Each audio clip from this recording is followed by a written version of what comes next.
yo, yo, yo, yo, yo. I need to figure this shit out. There we go. Let's do that. Huh?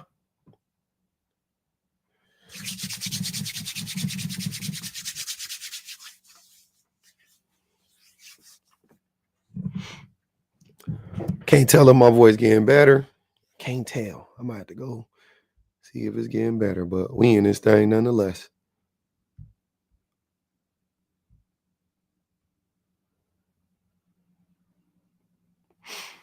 Well, welcome, Z. What up, Angie? She said she never caught a live. You just caught this one. The very beginning. We in this thing. We are in this thing.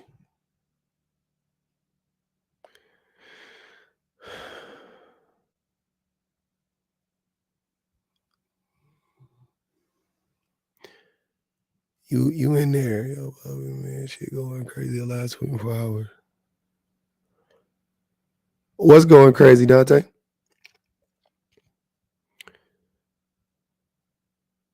I did. I'm out of there. Look.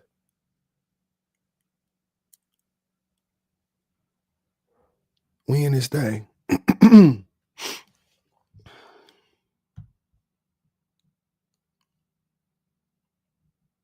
Appreciate that, Z. Yeah, you early.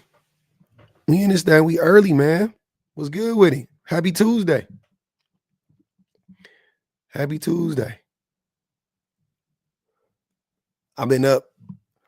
I'm so mad. Earlier today, I was making videos and shit. Made all my videos early in the morning, woke up, and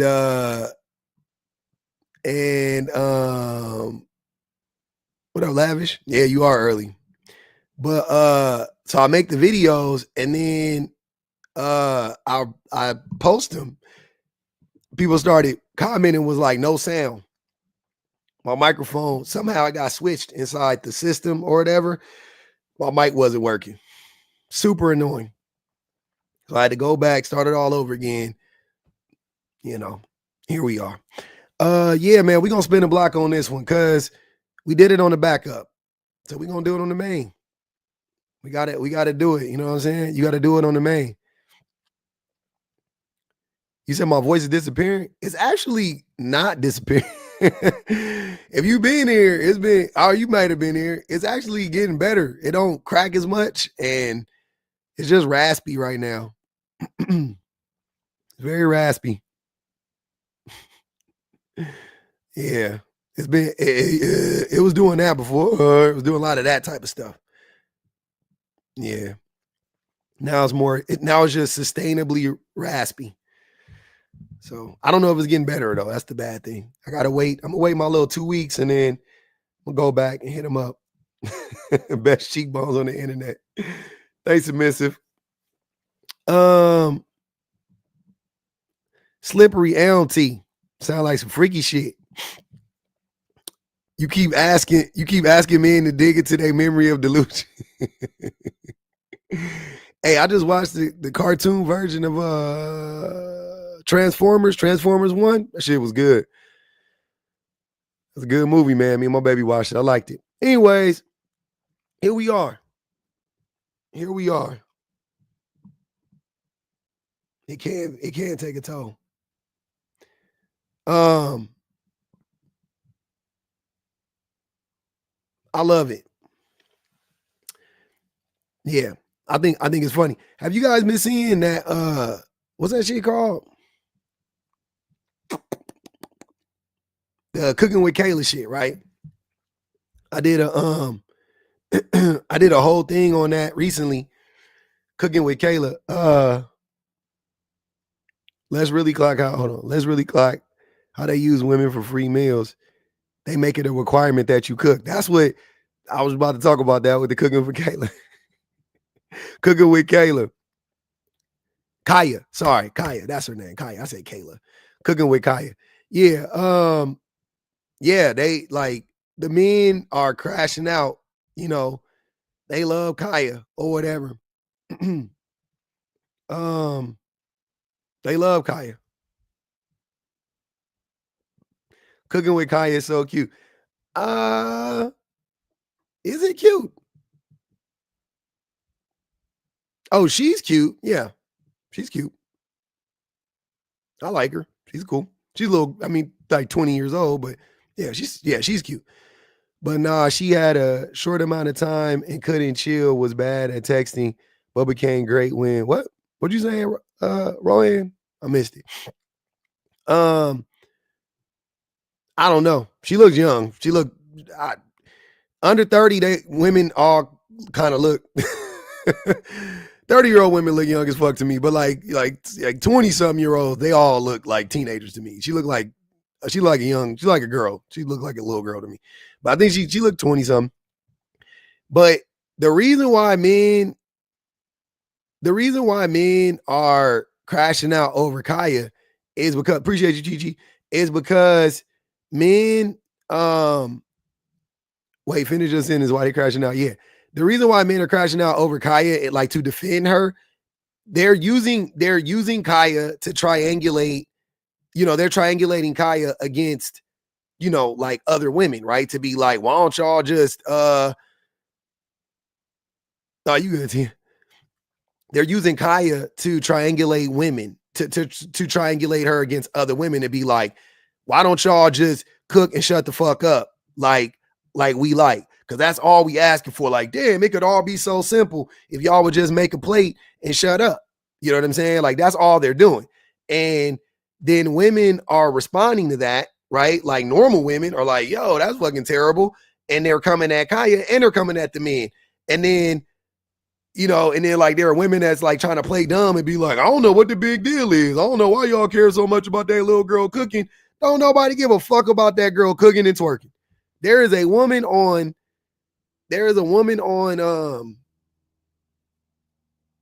what's it called? On Instagram.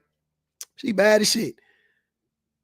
To me, more attractive, but she older too. So maybe that's what it is. She looked like she in her 30s, maybe at least late 20s, but she look like she in her early 30s. Fine as shit. She got a girlfriend. She twerk every time she make food. I think that not cooking with Jai. That's a little girl too. That cooking with Jai person, I saw her. She looked like a little girl. This woman, she a woman. She probably like early 30s, but she got a girlfriend though. Fine as shit. And she was like the first woman that I saw cooking and twerking. You know what I'm saying? Like on the app. But anyways, the woman was twerking. I didn't think nothing of it. I thought she was bad. I read the comments. It was a bunch of women in the comments. They was like, hell yeah, girl, get it, girl, woo woo. Bigging her up, right? Nobody cared. The women don't care that a woman is twerking and cooking. Like women don't shame women for twerking. That's not something that like generally women are doing, is going around shaming women for twerking. The only reason why they said something about Kaya is because Kaya was saying stupid shit like make your man a plate before I do. Make your man a meal before I do. That is where women were like, wait, slow down now. Hold up there. Had women buy me meals when I offered to pay sometimes. Be on my prince, but I be they first. Healthy guy. I don't even know what that means, brother. I'm confused. They offer to buy you meals. Oh, I cook better than you. Who are you talking to?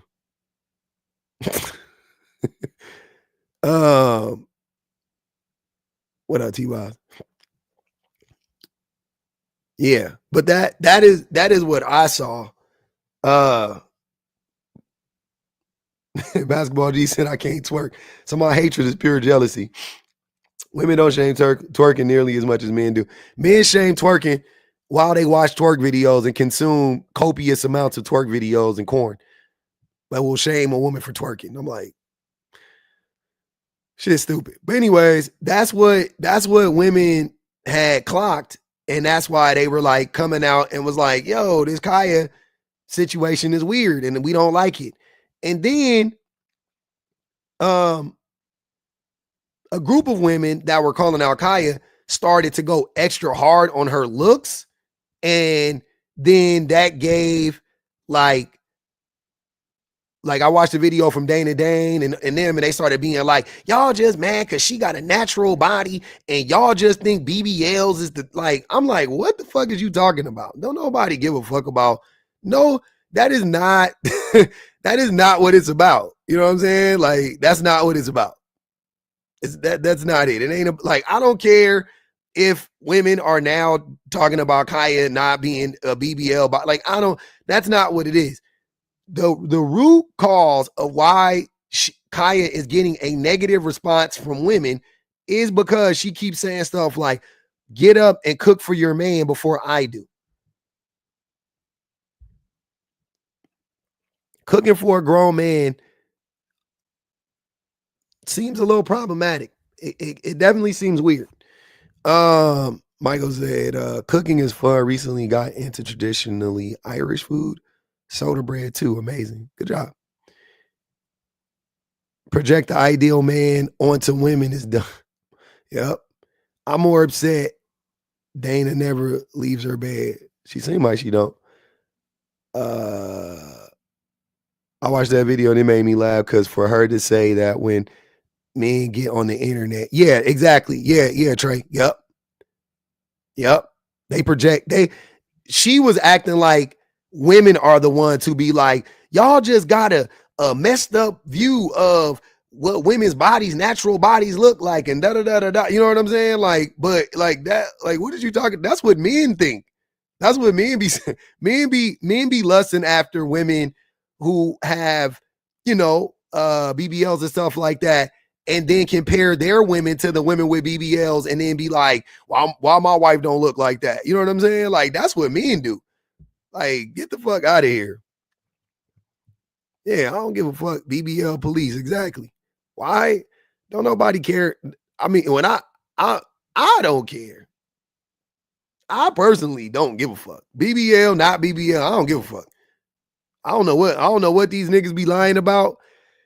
I don't know why they be lying. I do know why they be lying, but it's weird. They got, hey, cooking with Kaya. She got you, Moon. Niggas be happy with niggas love BBLs, man. Get the fuck out of here. Y'all not gonna convince me otherwise. Y'all, I know the men gonna be like, you projecting, that's you. Fuck out of here. BBLs are so generic. Sir, please. Sir, please. BBLs is exotic.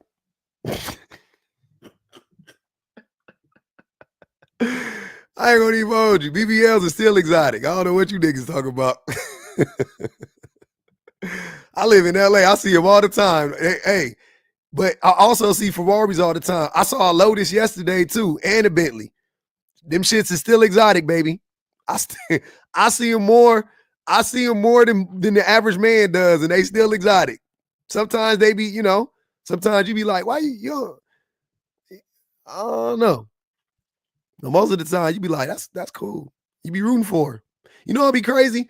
I've been seeing it's a lot of women with like BBLs, and they be with their men like often. And I know that wouldn't, because I know the way that that people talk about women with BBLs, but they be with like the most regular niggas. Like, I'm in Long Beach. Mainly, I ain't gonna even lie, it'd be Mexican dudes and Mexican women. That's what I see. But it'd be like a Mexican woman with like a regular Joe Schmo, like, but she got her whole body done. And they like literally, like, I drop my kid off at school, and my kid don't go to like the school like in the best neighborhood because they got a special program there for him, because he got special needs. But they drop their kids off at school, and I was like I seen the woman, and I was like, oh, that's good for them.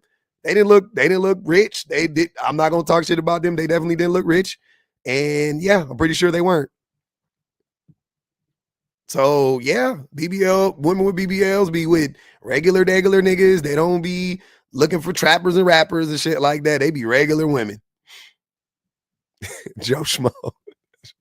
It's just the phrase, baby. It's just the phrase. Just the phrase. It is what it is. He probably paid for it. Exactly.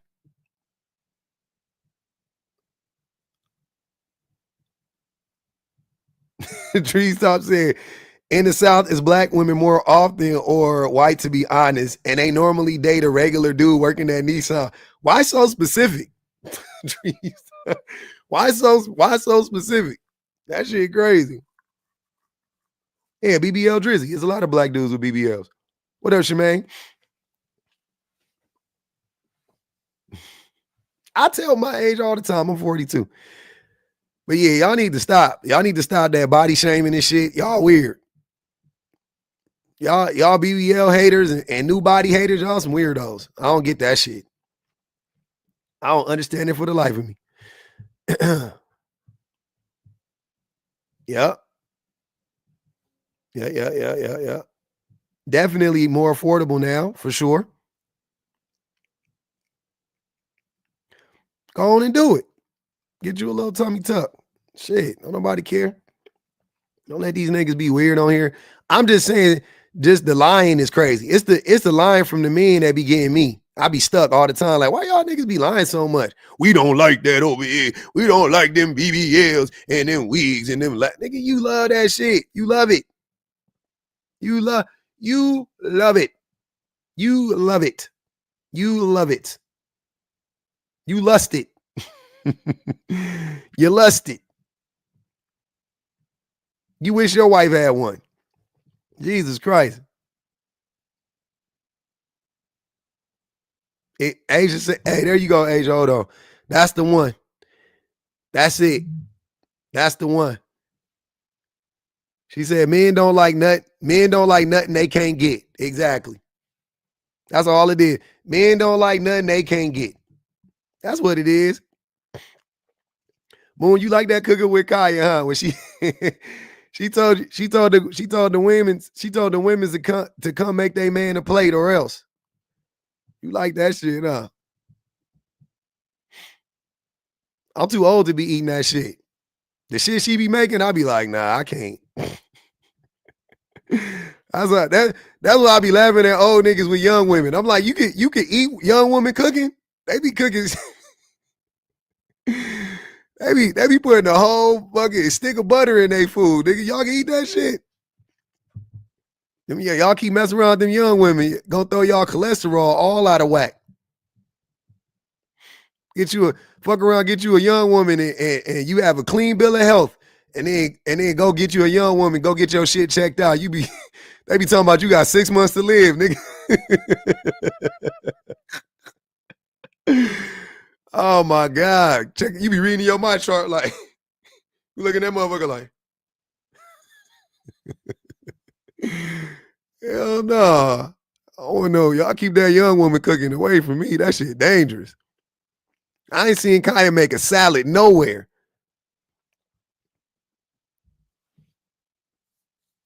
Getting your mic chart like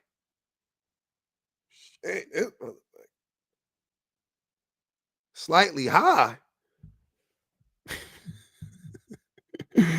I seen her make some shrimp Alfredo. That motherfucker had so much.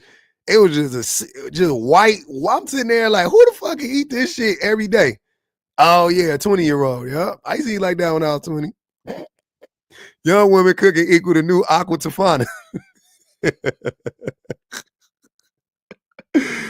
Hell no, Trey. Dude, hey, she made Trey. Hey, Trey said she made cheat meals.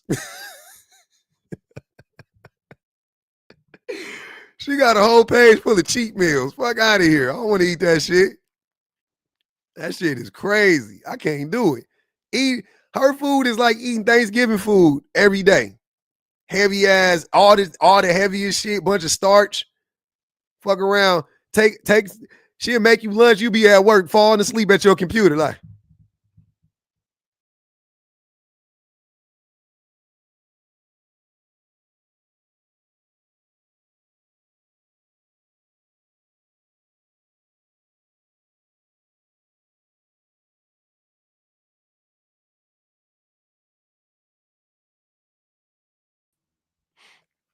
fuck around, be at your computer and get caught sleeping. Your manager come over there like, yeah, I'm gonna need you to go on and clock out. Come see me in my office. Oh shit. Fuck out of here.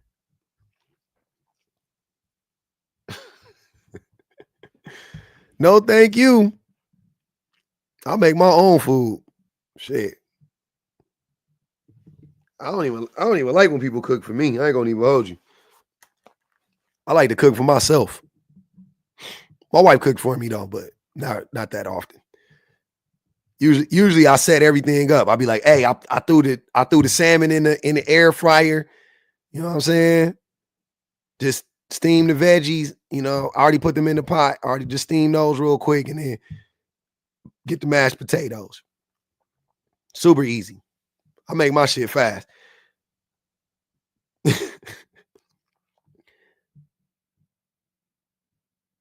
Shit, food. Cyrus said her food give you the gout. I'm good. But you like it, I love it. Y'all like that shit, I love it. I ain't no hate. Y'all got to see them plays. And then she gonna come at the end with some heavy ass. She gonna come with a piece of pie or a goddamn cookie or some shit like that. You like, goddamn. This was 1,500 calories, ma'am. The meal. I barely got through the meal. You want me to eat a cookie? Hell no. But Nick, especially me, I always need something a little sweet at the end. I always need a little something sweet at the end of. I don't care how much I ate. I don't give a fuck how many, because I eat a lot. Like when I eat, like my meals be fucking high calories. Like, you know what I'm saying? 1,200 calories a meal. But I gotta have a little. I go 2 spoonfuls ice cream. I don't know what that, you know what I'm saying? Every time, just a little something sweet. Just something. I just need a little bit. That's it. I got that shit from my mama. My daddy ain't like that. My mama like that though. my mama stay eating a little something sweet at the end or something. It cuts a savory flavor. That might be what it is. That might be what it is. That's a little what they that's a feminine trait. I got that shit from my mama for sure. You gotta restore the balance, huh, Era? You gotta restore the balance. That's a feminine trait. That's from growing up with your mama.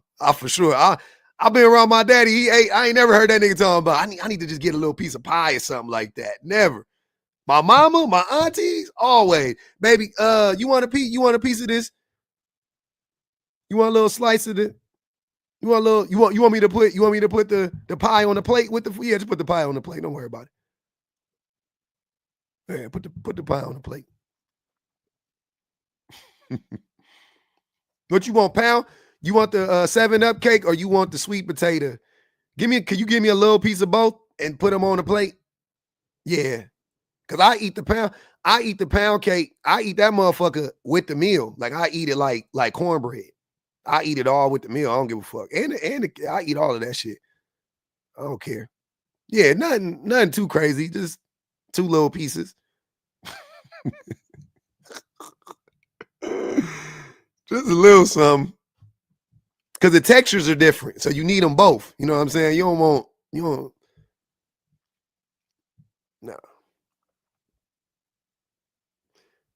Anthony said, I'll cancel for salmon in the fryer. Never. You don't make your salmon in the fryer? That's the best way to make it. That shit come out every time, baby. You got to mix your salmons up. Mix your salmons up. Mix your salmons up. I'm telling y'all. Get the crushed lemon herb salmon, get the bourbon salmon, get the blackened salmon, and then get you some plain salmon. Mix your salmons up. Because I'm eating a piece of salmon every day on GP. Mm-hmm. Yeah, throw it in the air fryer. Yeah. All you got to do, spray it with a little oil. What up, Tiff? Spray it, get your little oil. I got a little avocado oil can. I tag on that motherfucker with a little avocado oil and throw it in the air fryer. Hell no, deep fryer. You cooking like you eat like them little young. You eat like them little YNs. You eat like a YN. Talking about a deep fryer, never deep fryer. I ain't fry. I ain't fried shit in so long. Like, put some shit actually in some oil, because this shit is a waste of oil too. That's another thing about deep frying shit. When you get old, you don't be wanting to waste all that fucking oil. Cause I don't eat with like canola oil and shit. I eat with like avocado, olive oil. Imagine like filling up a pot, like a big ass thing with like that much oil. That's like $13 worth of oil. I ain't about to cook that shit. It is not that fucking serious. Save it for what? Save the oil for what? To put in your car? Y'all tripping. Y'all tripping. You gonna deep fry some salmon and save the oil for what? More deep fried salmon? Because that's the only thing you can make. We got allergies in this house. Save it for next time. Ugh. I ain't did that since I was broke. I don't even know. Saving oil is crazy. I ain't doing that. I used to do that shit when I was broke. Man, nah, that shit getting dumped. That shit getting poured the fuck out. That's what I'm saying. I don't want to do that shit. It tastes better. Oh my God. Oh my God. I remember cooking with them. I remember cooking with them same oils over and over and over again. By the third frying, the oil was basically plastic. That shit you done cooked all that with that. Y'all talk about microplastics. God damn. Stomach just getting coated with shit got little flakes in it. You know your oil dirty when you pull your fries out and it got little look like pepper on them motherfuckers. Why would you reuse Crisco? Crisco is the cheapest shit on the planet. That's what I'm saying. That shit is made to throw out after you done. That's how broke we was. We was reusing Crisco. Hey, I just found out my nephew having a boy. Shout out to my nephew, man. He said he wanted a daughter, but he having a boy.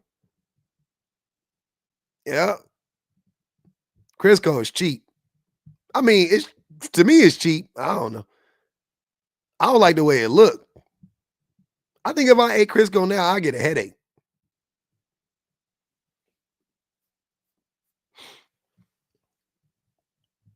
Lord, I can't eat that shit.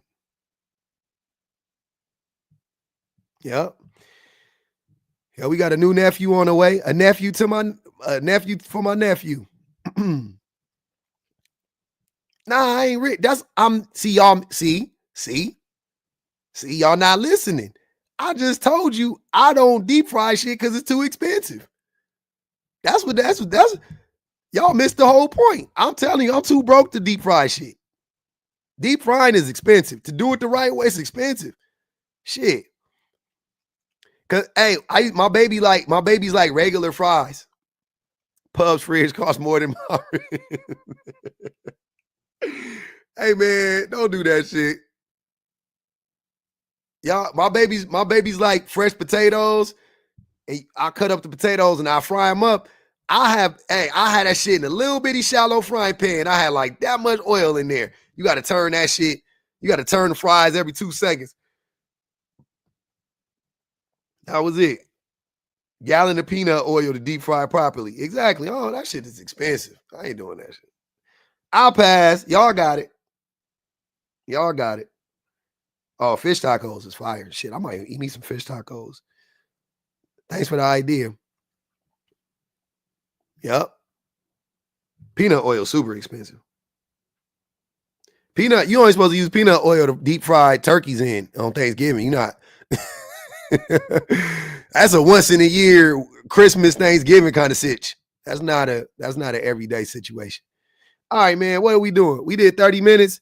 They're not coming up. We done jaw jacked and yapped for 30 minutes. Mm-hmm. Let's spin the block on their ass one time. What should we do?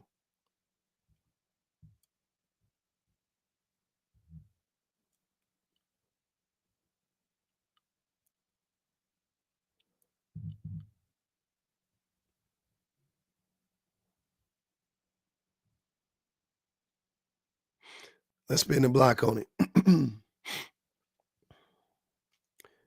I am the air frying type, yeah. I used to not be, but I got one now. I got one, not now. I've had it for a couple years now, but yeah. Once I got into it, I was like, yeah, we cooking everything in this motherfucker. Air fryer, little oil on that motherfucker. You know what I'm saying? Yeah, I am about to do it. We not paying for dinners in 2025. That's why they that's why they that's why they not coming up. Y'all not paying for dinners in 2025? I would love for men to go on strike for paying for dates. I want y'all to do that for real, man. All my men out there that's single, stop paying for dates. See how far that gets you. Yep, y'all do that shit.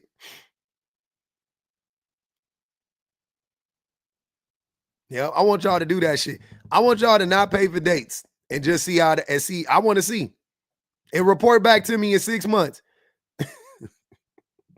Tell a woman, look, this is what I want y'all to do. I want y'all to put in y'all dating profiles goals 50-50 on dates. I want you to get your GQ, your best GQ pose in your suit, you know what I'm saying, at the wedding, hair fried, dye, laid to the side, fresh cut, line up, looking great, got the little spray on it, everything, right? Beijing, everything. Looking your flyest, your most debonair. And then I want you to put in your dating profile, only splits the checks, always splits checks, 50-50 dates only. Put that shit in your dating profile. If y'all really about it, if y'all really about it, y'all want to make me believe it, y'all really standing 10 toes on that shit, do that. And show me your profile. I want to see it. I want to see it. I do. Cause everybody it is a good social experiment. I want to see it. I want to see y'all do it. I want to see all the men that be like, I don't pay for dates. Man, these women just taking advantage. I want to see all the men that believe that shit. I want y'all to put 50-50 dates only. I do want to see it. And mind you, I'm only saying this for the men that actually get dates. If you never got a date before and then you put it on there and it say, see, that's why I'm not getting a date. That shit don't count. I want to see y'all do it. The men that get dates, right? The men that actually get dates, put 50-50 on there. Dates. I ain't talking about 50-50 in the household. Well, 50-50 is a triggering term in general, no matter what. Don't put that on there, but just put or you can put 50-50 on dates. Put that shit on there. I want to, oh my God, I want to see. Oh my God, I want to see. And I want you, when you talking to the woman, I want you to tell her via text, phone, whatever. Oh yeah, just so you know, when we go out, I'm paying for mine and you pay for yours. Is that okay? I want to see. Y'all think y'all got the glow like Leroy? Y'all think y'all got the glow like Bruce Leroy? Please do it. Cause I'm tired. I'm tired of the games. Y'all gonna find out. Y'all gonna find out quick, fast, and in a hurry. Y'all do that shit, you gonna find out really fast who the prize is. Y'all be wondering, y'all be arguing over who the prize is and who the prize ain't, and the men's is the prize, and we both the prize. You'll find out real quick. Very, very, very fast. You'll find out. Do that shit and spin the block. 50 at least. Do it just like that with them emojis and everything. I want to see. Dutch dinner dates, Hellkins and Whispers. Exactly.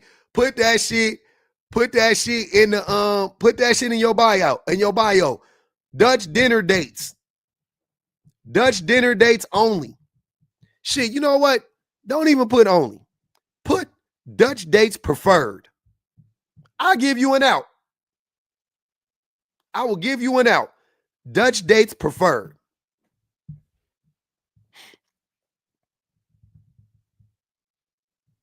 First dates. Hold on. How would you say it? You got to tell them, say, I only go to free. The first date must not cost money.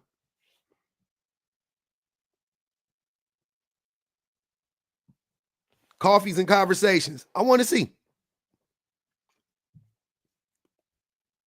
I want to see. Because like I said, y'all really be trying to tell us like, hey man, you know, these women, okay.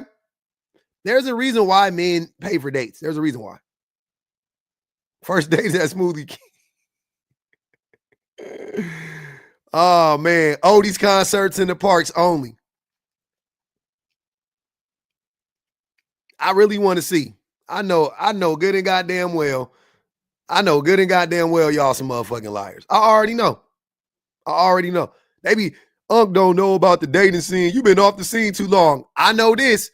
I know if y'all really tell these women y'all not down to pay for dates, you ain't gonna get no dates. I may be out of touch, but I ain't that far gone. I ain't that blind.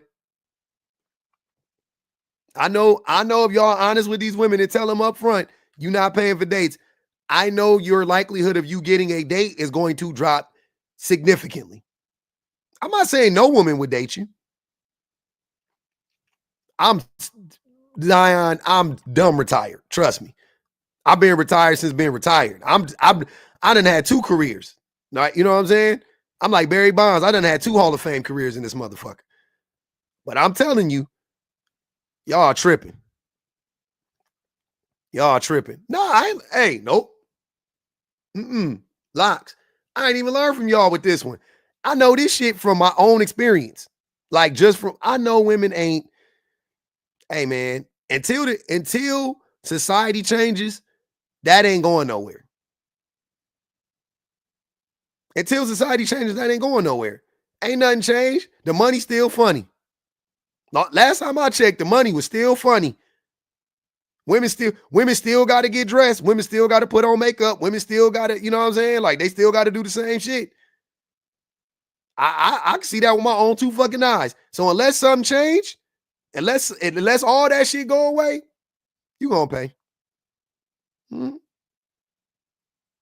You gonna pay. Men still got to prove themselves. Yep. No Netflix and chills. Dunkin' Donuts and chills, he said. Chili's and chill. Chili's and chill. First date cheesecake factories only. You can even put that and see what they say. I be wanting y'all just to be honest. That's it. I just be wanting y'all to be honest. If y'all was honest, look, man, if y'all was honest, you would actually get the woman you like. I know this is going to blow your mind. If you were honest, you would actually get the woman you like. That's crazy, right? If you were honest with women, you may not get a lot of women. You won't get a lot of women. But you would get the woman you like. You would get the woman that don't demand X, Y, and Z out of you and all of that stuff. You would get her if you were honest. But you got to be honest to get her, though. That's the thing. That's the problem. That's where you go wrong. Yeah, exactly, Super Show. That will tolerate you. That's your issue. That's where all your problems start coming in at, because y'all don't be honest with the women, and then you get the woman who you lied to, you know what I'm saying, or you fronted, you know what I mean, like you was fronting to get. You got that woman. Now she expects that this man all the time, and you're not that man. And now you looking at her crazy because you like, what? I thought you knew I was just lying on the first 10 dates. I thought you knew I was just playing in your face. Doesn't everybody? And you wouldn't be far from the truth, because most men do. So you're right. That's exactly what it is. Nah, not 10 days. More like 3 years. But I'm just saying, for arguments, niggas be fronting for 3 years, man. I done seen it with my own 2 eyes. I done seen niggas open up car doors, lay jackets down in front of puddles, on puddles, uh, walk side by side with a women for 2-3 years, 4 or 5 years. Then that baby come or whatever, they married, they 2-3 years into the marriage. Now this nigga walking now this nigga walking 2 country miles ahead of that woman everywhere they go. She way, way in the back. Talking about wait for me.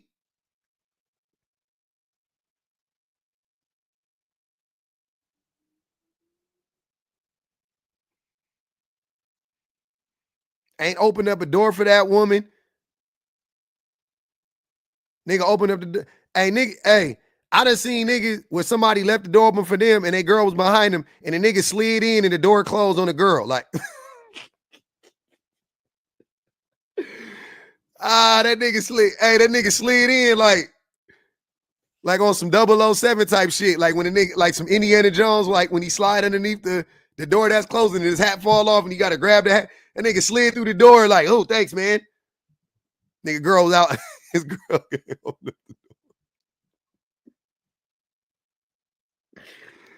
Oh my God, that shit is crazy. I was like, man, y'all crazy as fuck. Oh my goodness. Look at this. But just 2 years ago, he was holding the door open for her, like, right this way, madam. I hate to see you go, but I love to watch you leave. Doing that type of shit. Nigga open up the door. Hey, niggas that open up their doors. Niggas open up the door to see they woman out to work every day. Open up the door and then niggas to get their door for their girls to go to work. And then close the door and start cheating on her, calling up another girl. I done seen it. I seen it with my own 2 eyes, man. That's all I'm saying.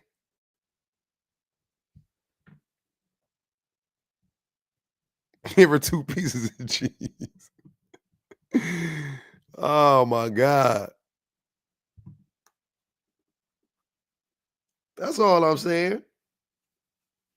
I just be wanting the men to stop lying so much. Chivalry is a holdover of patriarchy. If you believe in the agency of women, you should be against chivalry.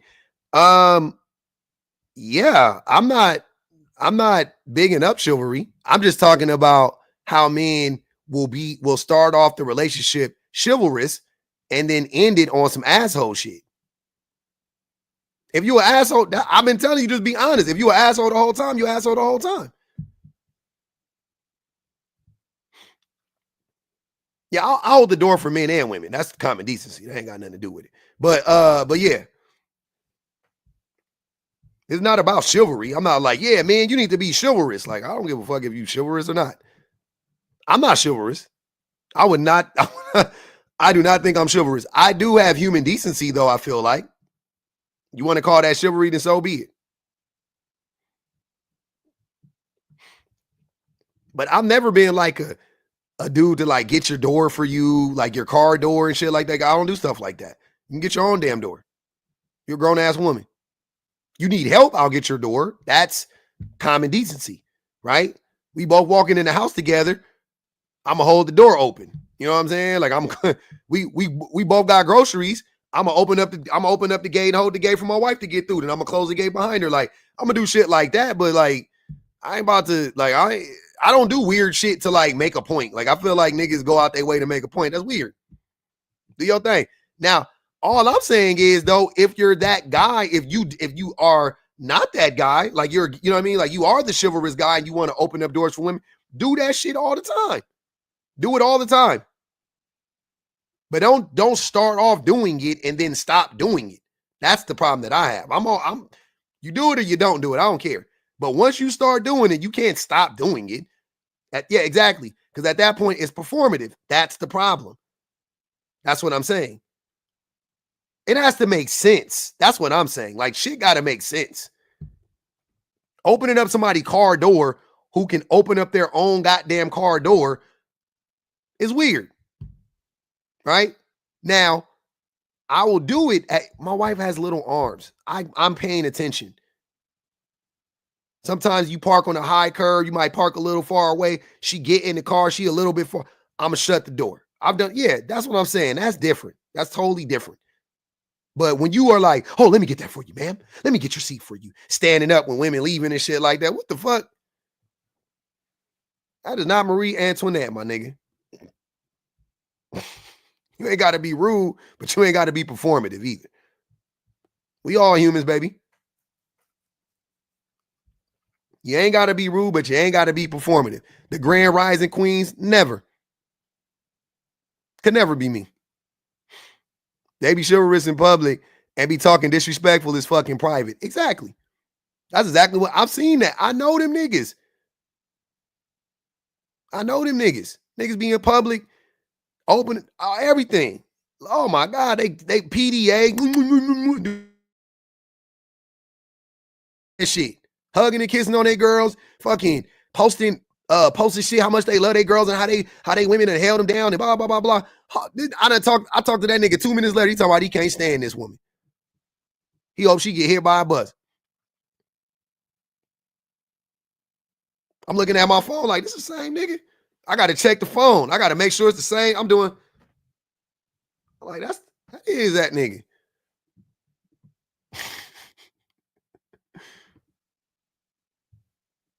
That is him. He got that. Hold on, let me check and make sure his post. Yeah. You go back reading the post. Like, hold on. The love of my life will always be in my heart. The guiding light in the dark. Happy Valentine's Day. Every day is Valentine's Day for us. Love you, Pookie Snookums. That's him.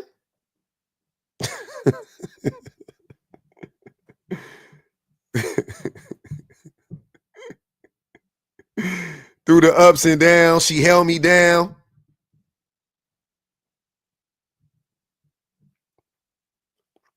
She was there for me when nobody else was.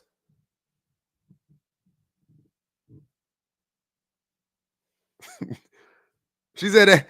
Leela said that sound like AI. Because niggas are AI. That's what you don't know. We are AI. We not real. We not real. Niggas is Tesla bots.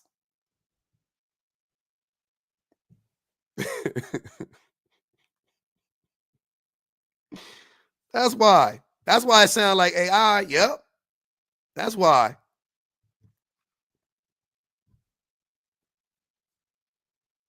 Straight up. You can't convince me niggas ain't Tesla bots. Cannot. These niggas is Autobots.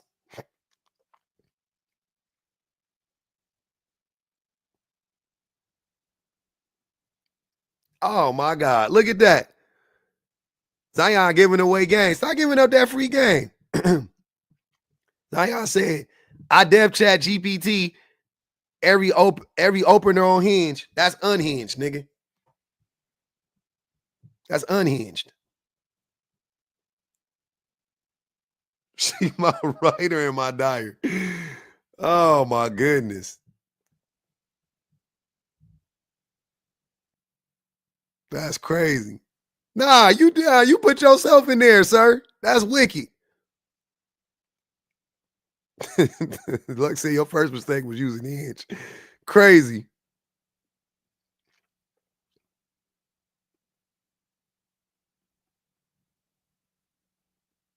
You outsourcing dating. You got a girl on the way. You said your girl about to move in with you. All right. Oh man. Okay, y'all. I got to restart the live. I'm gonna spin the block. They've been playing with us, man. They was playing with us over here on Ticky Tack. I don't know what they doing. Did I need a new prompt? Goddamn. What we doing? Look, these are the options. Y'all listen, help me out. Men only get into relationships that benefit them. Women get into relationships and hope to be a benefit. We ran that one on the backup to the backup. So I figure we can run it on the main. That's one option. Men cause abortions. We did that one yesterday. Let me see what else we got in here. Why do men hate 4B when it's just women choosing better? Single mothers are superheroes. Men are villains.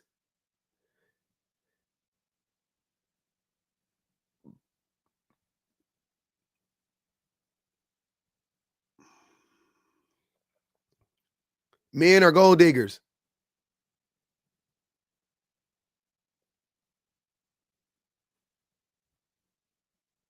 What's the GDs?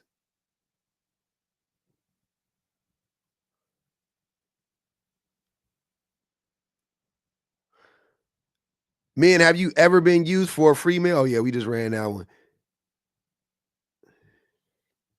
You like the first one? What's the first one, Kelly? Men only get into relationships that benefit them.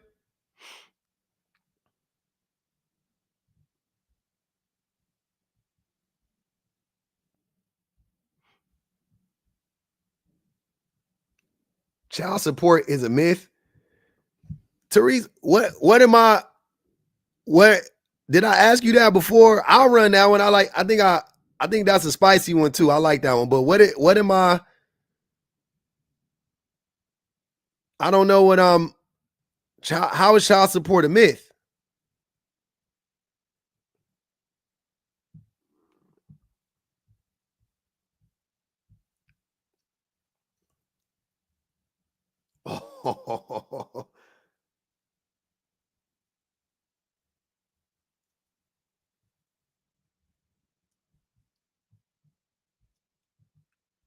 Hold on.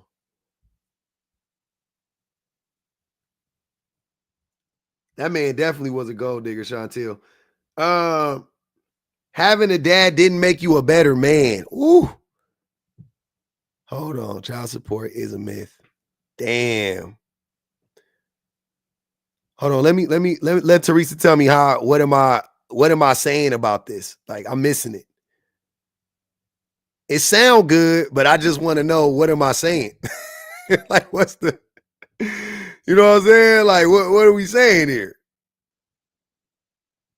Like it doesn't happen? Because men do pay it sometimes when they want to.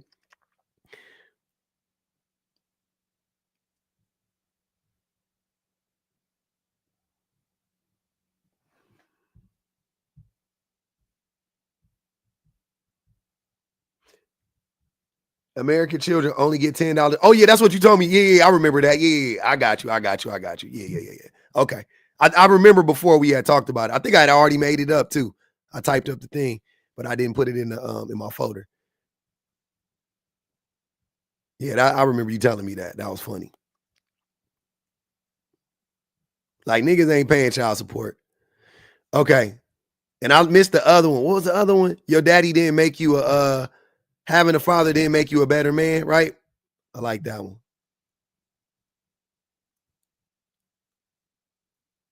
Or how about I just say having a father doesn't make you a better man.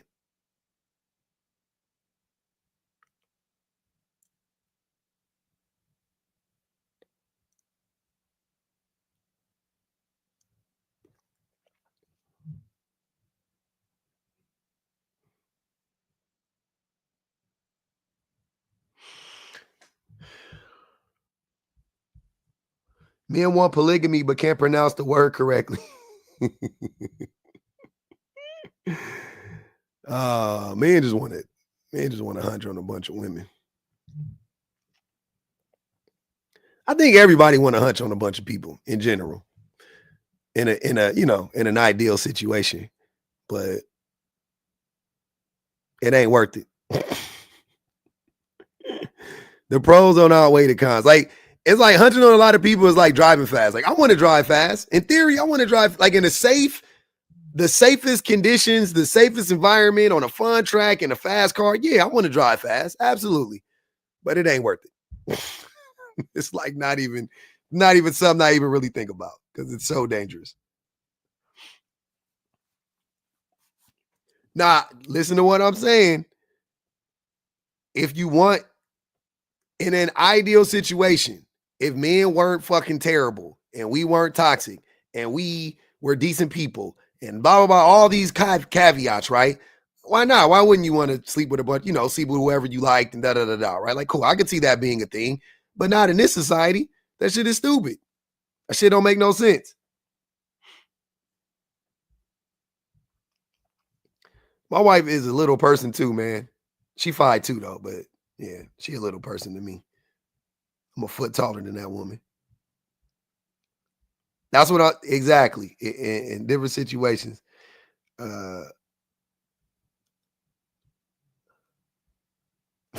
Do it, folks.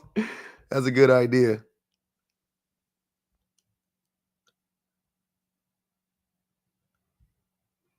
All right, so I got two. So child support is a myth. Having a father doesn't make you a better man. I like both of those. I ain't gonna even lie. But I'm gonna do child support is a myth because we were supposed to run that one a while ago. So we gonna spin the block on that one.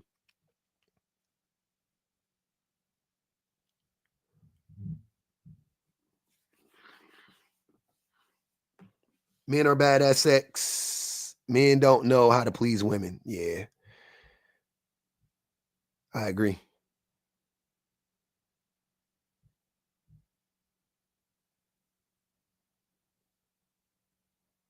And there you go, Shanika. Shanika done said it all. She said her daddy asked, "What is a woman to a man?"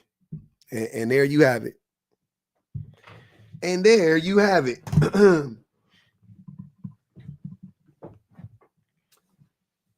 Oh, I should have put parental alienation as a myth too.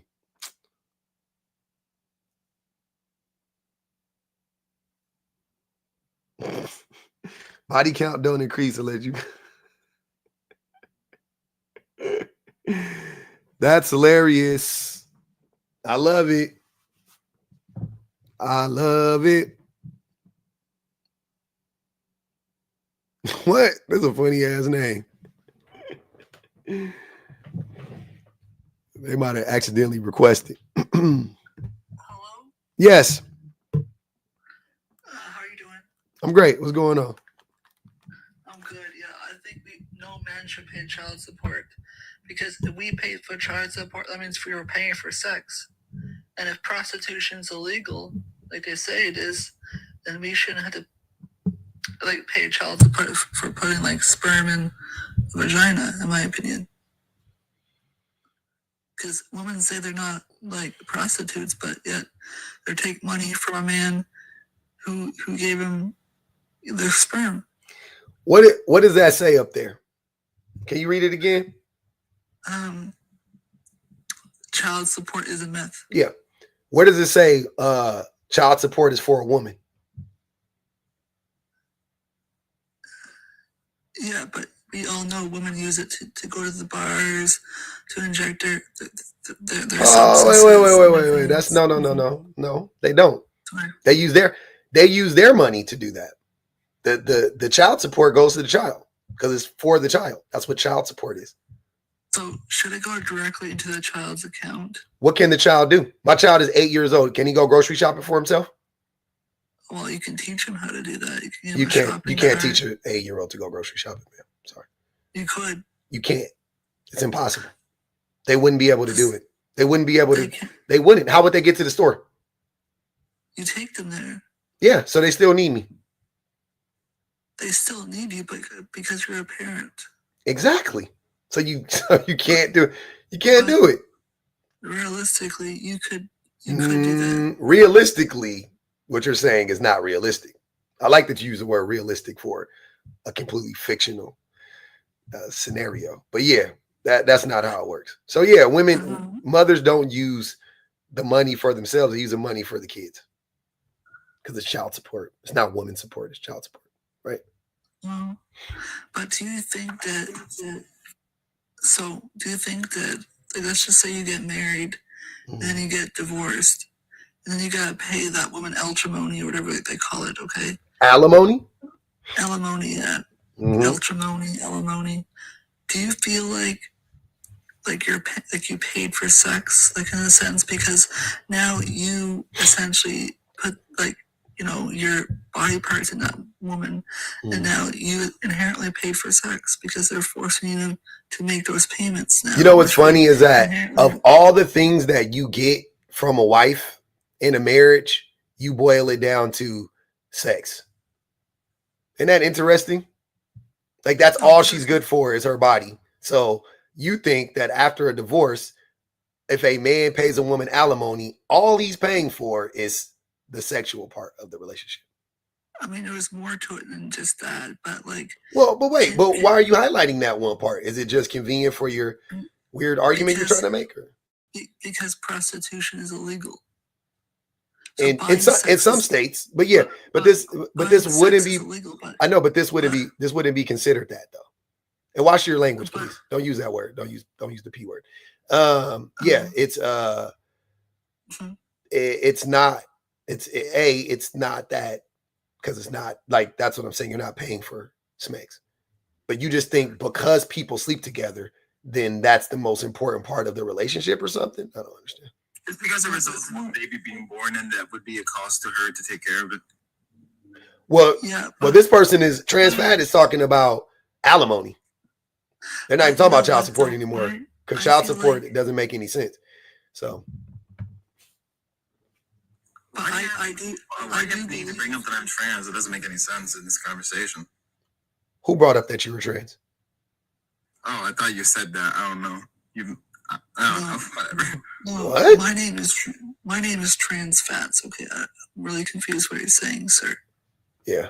Oh, okay. My bad. I didn't even know you were. I don't know you at all. What are your pronouns, by the way, both of you? Because I don't want to misgender either one of you. I go by she, her. Okay. What about yours, Trans Fat? I go by. I don't really have pronouns because I'll be honest with you, I didn't finish primary school, so I never understood what a pronoun was. And I'm being transparent with you, okay? So when they came out with this trans, like not trans, but like when they came out with these pronoun friggin' things, I'm like, what the heck is a pronoun? And I had to Google it. All right. You know, I'm being serious. Hey man, why did? So you didn't finish primary school? No, they did, but they're just being funny. Go ahead, Mai. What's funny about it? What's funny about this person trolling me? I think it's hilarious. So they're saying they don't know what a pronoun. What's funny about that? I don't know. They are lying clearly, and I think it's funny that they're lying. Just I don't know why. I don't know why they're lying, to be honest with you. And then they brought up. They came out with what? Like they came out with the same 3 pronouns we've been using forever. That joke doesn't make sense. I'm sorry. Oh, the joke is not funny. It's the fact that they think it's funny and they think that they control. Like they don't. I don't know. I'm just one trans fat. I know you're a troll. I'm just laughing because you're just like trying to troll me. I never understand why you guys think you control me. It's one of the funniest things I've ever seen. But go ahead, Mai. Okay. So you said that child care is for the child and not for a woman. Mm-hmm. I would say that makes sense, but that's more so to supplement the finance for her finances that she would lose to care for the child, but she is legally required to take care of. Same thing. It doesn't matter where you get, how you get made whole, right? But that's the point. She wouldn't have to pay for an extra bedroom in an apartment or a house if she didn't have a child. She wouldn't have to pay another $100 a month for insurance if she didn't have a child. She wouldn't have to pay for $300 or $400 worth of food a month if she didn't have a child. Whatever the case may be. So, Yeah, like I feel like Hold on, trans fats. Let mine go. So it says child support is a myth. So what does that mean? That men don't pay child support. The men don't pay child support. Yeah, like very few men actually pay child support that are required to pay it, and most men aren't on child support that have children. They're not supporting the child enough financially. Can I be honest with you? Hold on, transfer. All right, hold on. I'm gonna make this easier because I don't feel like The trolls can't be quiet. They're gonna just keep interrupting because their whole shtick is to derail. But go ahead. Yeah. Do you believe they should pay it? Of course. All right. I don't know. I'm kidding. Yeah. Why wouldn't you pay for a child that you help create? Doesn't make sense. 504 Empress says, and now we know why trolls live under bridges. It's weird.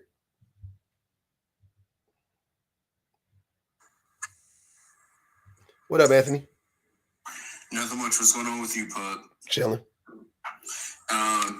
So first off, I wanted to say this is not a part of the topic, but I caught your last live. Mm-hmm. Salmon in an air fryer is heresy. No, it's not.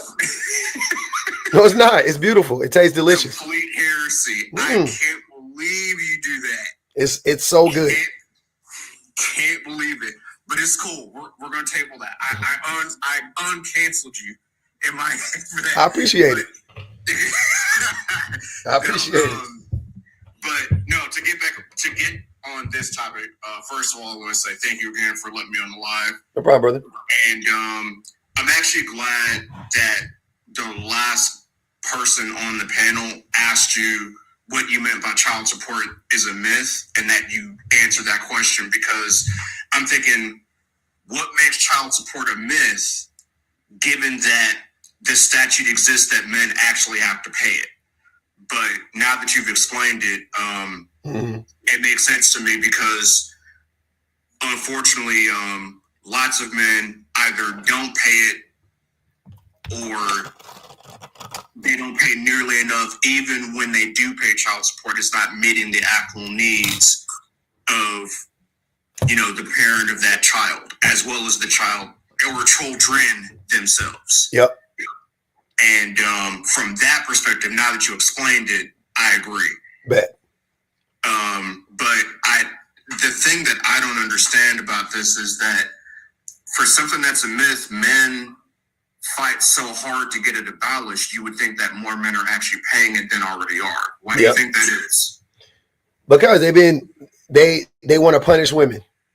They want to punish, like, the idea of not paying child support is, it gets a rise out of men because they think that women should be punished for choosing to not be in relationships with men, who were abusing them or whatever the case may be. But they should want to stay, they, like, when the men try to trap them with the baby, and then the women goes, okay, well, you can't trap me, I'm out.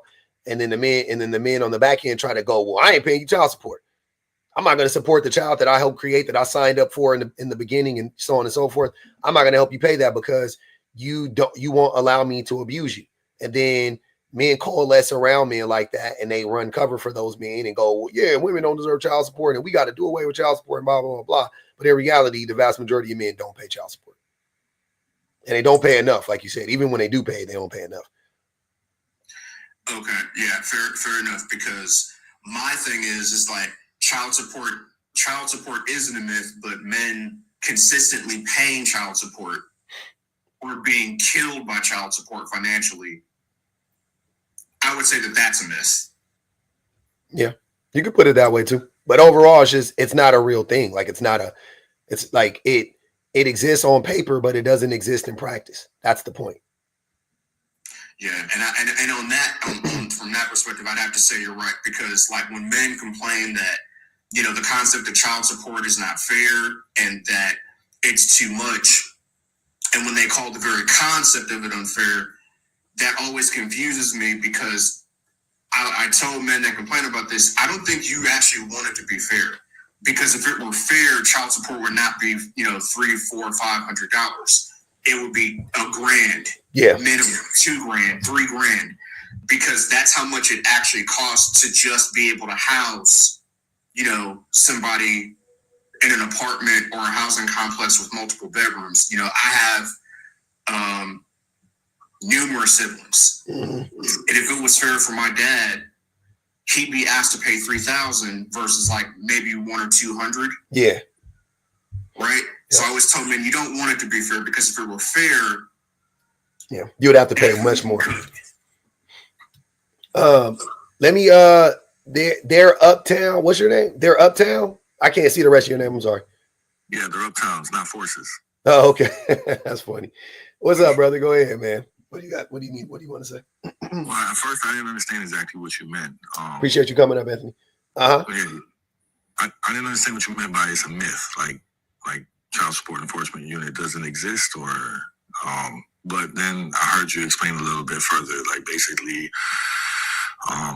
just so I understand, you're saying that there's not as many men on child support or paying it as society or some other men try to make it seem. Like it's not as big as a deal as... It's not a big deal at all. I mean, it's a big deal. Like more men should be on child support. More men should be paying it, and they should be paying more. But you know, as it actually is right now, it's not a real thing. Like men aren't even on it. Like most men aren't even on it, and then the ones that are on it barely fucking pay it. Right. So it exists on paper. It exists. It is a real thing. It is an institution. Yep, for real, for sure. But is it a real thing? Is it actually happening? Not really. I don't know. I wish I had the statistics on that, but so do you think that the way that child support is run is fine? There's nothing wrong with the It's terrible institution of itself. I think it's terrible. Like the way that it treats men, or the whole premise of it all. Everything. Oh, I think it's way too lenient on men. It doesn't look out for the children. Yeah. Child support doesn't support children. That's the problem with it. That's another reason why it's a myth, because it actually doesn't support the children. If it supported the children, then it would be real, but it doesn't. The children are suffering still. Yeah. Have you ever paid child support? Never. I would never. I would never be on child support. I thought that too. You know, I have 2 children, and I had a relationship, and I really planned on being with her for a very, very long time. But you know, sometimes things don't go according to plan. Oh, I'm not worried about that. I'm not saying like me and my wife are gonna, like, I'm sure we're, you know what I mean? Like I hope we would be together forever, but you know, I know my wife could get sick of my shit any day. And if she left me, I'm saying that I would just pay. Like it would never be a thing for me. I'm saying I offer to do that, but you know, still things happened. And what are things? Child support court. I'm sorry, what? What are things? What do you mean things happened? Well, when we broke up, I was the main financial source of our family. And then when we broke up, she didn't have financial gains at that point. So I guess she went to the Department of Social Services, and they told her it's mandatory to apply for child support. So you weren't financially supporting her, and she had to go seek financial support through the government, and then they made you get on child support. That's what I'm saying. That would never happen to me, because I would just pay. My wife would never need to go down there and file any paperwork, because I would just pay all their bills. Like it wouldn't even be like a question. You know what I'm saying? Like that's if my wife didn't work, but my wife works. But I'm saying, like, let's say we moved out, because I make more money than my wife, right? But so let's say we move out and we buy a house, and I'm paying 80% of the mortgage and 70% of the other bills or whatever, and then we get divorced.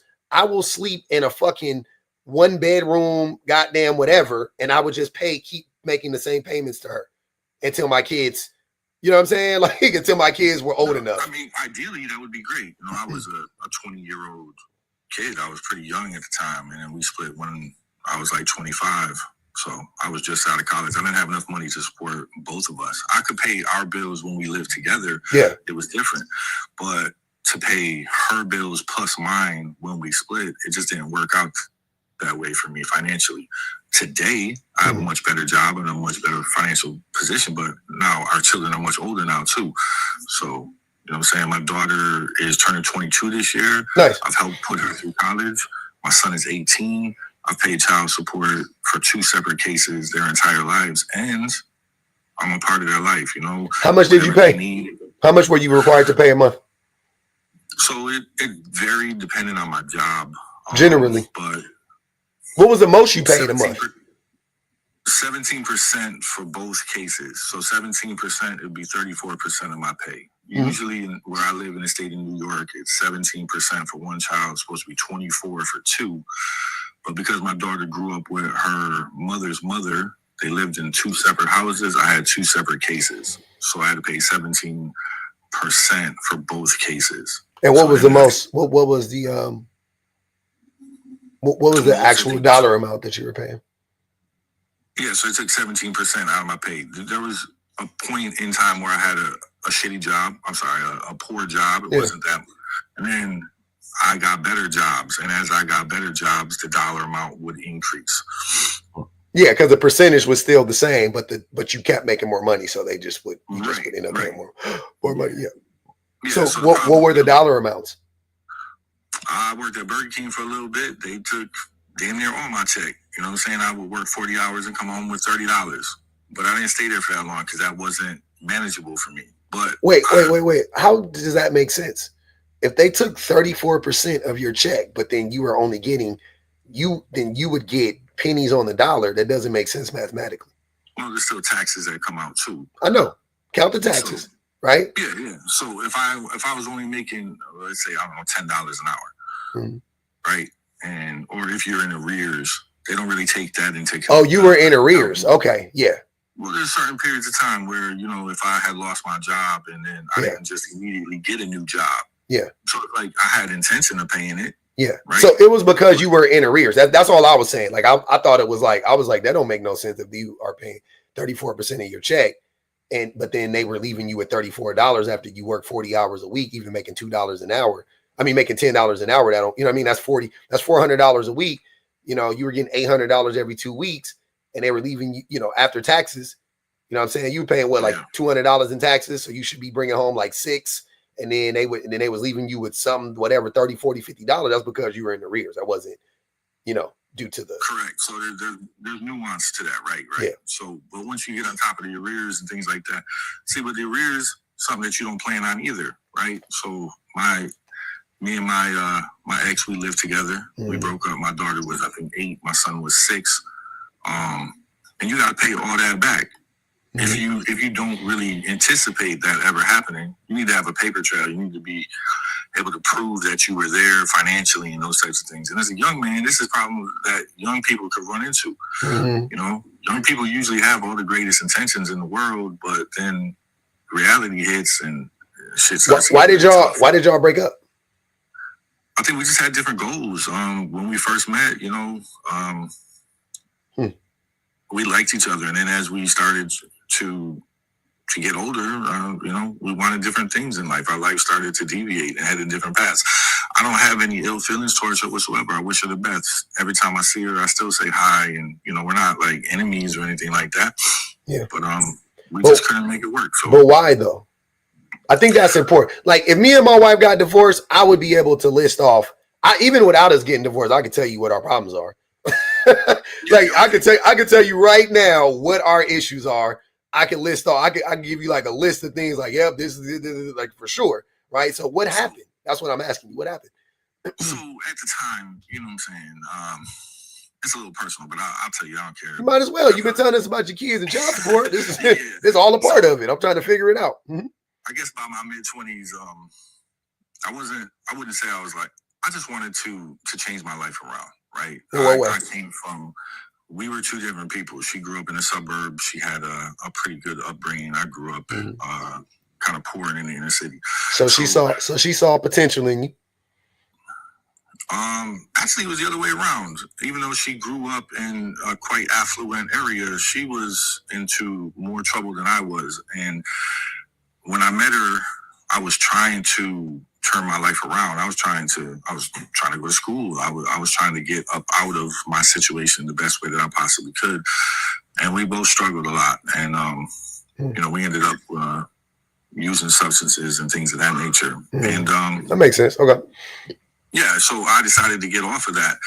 I wanted to leave that stuff behind. And I started seeking spiritual help. She didn't really agree with the direction that I was going spiritually. Did you already have kids at this point? Yeah, we did. So you guys started using substances after you had kids or before? I mean, it was, trees. We just smoked trees. It wasn't like we was in the hardcore or nothing. But Then what wait. Then what substances are you talking about? Marijuana.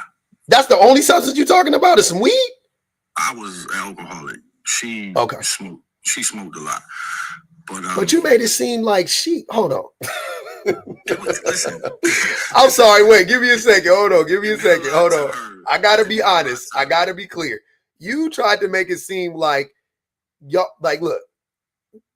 Mayor, I'm gonna say I'm trying to be safe because they'll flag it. No, I'm trying not to get you flagged. Yeah, I appreciate that. So, smoking trees is, to me, it can be problematic, typically financially if you're broke, right? I'm with that, right? But it doesn't cause you to cause people harm. You're not a threat to anybody. You know what I'm saying? Like, I get that. But alcoholism. I think at certain points, even any type of dependency on any foreign substance, right? If you're dependent upon it to maintain, if you can't develop a dependency to that though, because it doesn't have addictive qualities. What doesn't? Marijuana.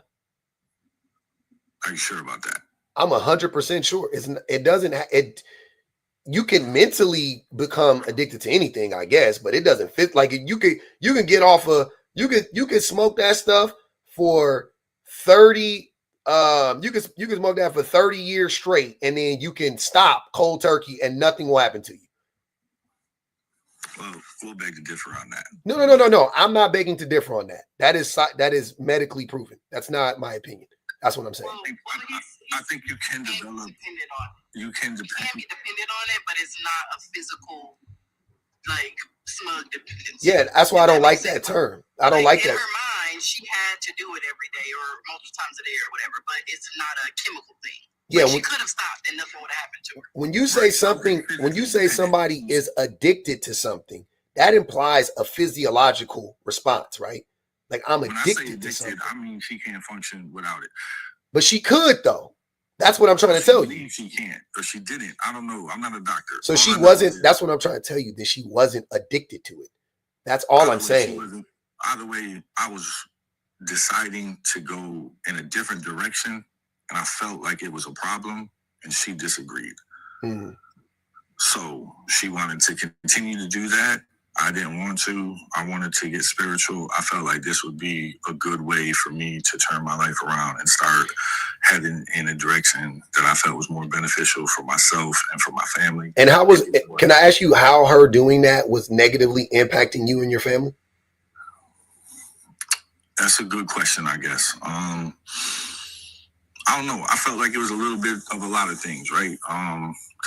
The people that she chose to be friends with, I didn't feel like they were positive influences in her. I felt like maybe at that time, looking back, I could be wrong. But I felt like that was part of the reason why she was choosing such poor friends, was because it wasn't the qualities of their personality. It was based off of whether or not she could smoke with them, or if it was easier available. It was the amount of partying and the lack of desire to actually be a part of the family. It was like she was checking out. Okay. Like I want to hang out. I want to chill. I want to smoke. I want to chill with my friends. I don't want to sit at home, or I don't want to do these things that are required of you as a mother.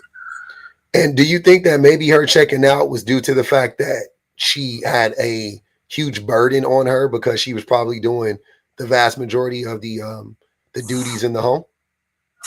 Not at all. No? I was there. I was a present father. No, I would go to work. I would come home. It wasn't like I was absent. I wasn't out running the streets.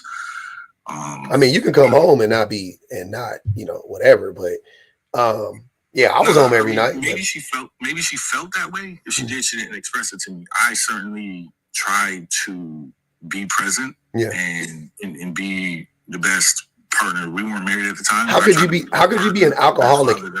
How could you be an alcoholic and present at the same time? Like present alcoholic is an oxymoron. So my alcoholism progressed to the worst state after we had broken up. Prior to that, I was drinking, but I guess I would just binge drink at that point, like when we were together. Like, you know, I would get hammered and I would still go to work though, but I was never abusive or anything like that. It was a problem. But then when we broke up, it became a big problem. Why do you say you weren't abusive? You mean because you weren't physically harming her?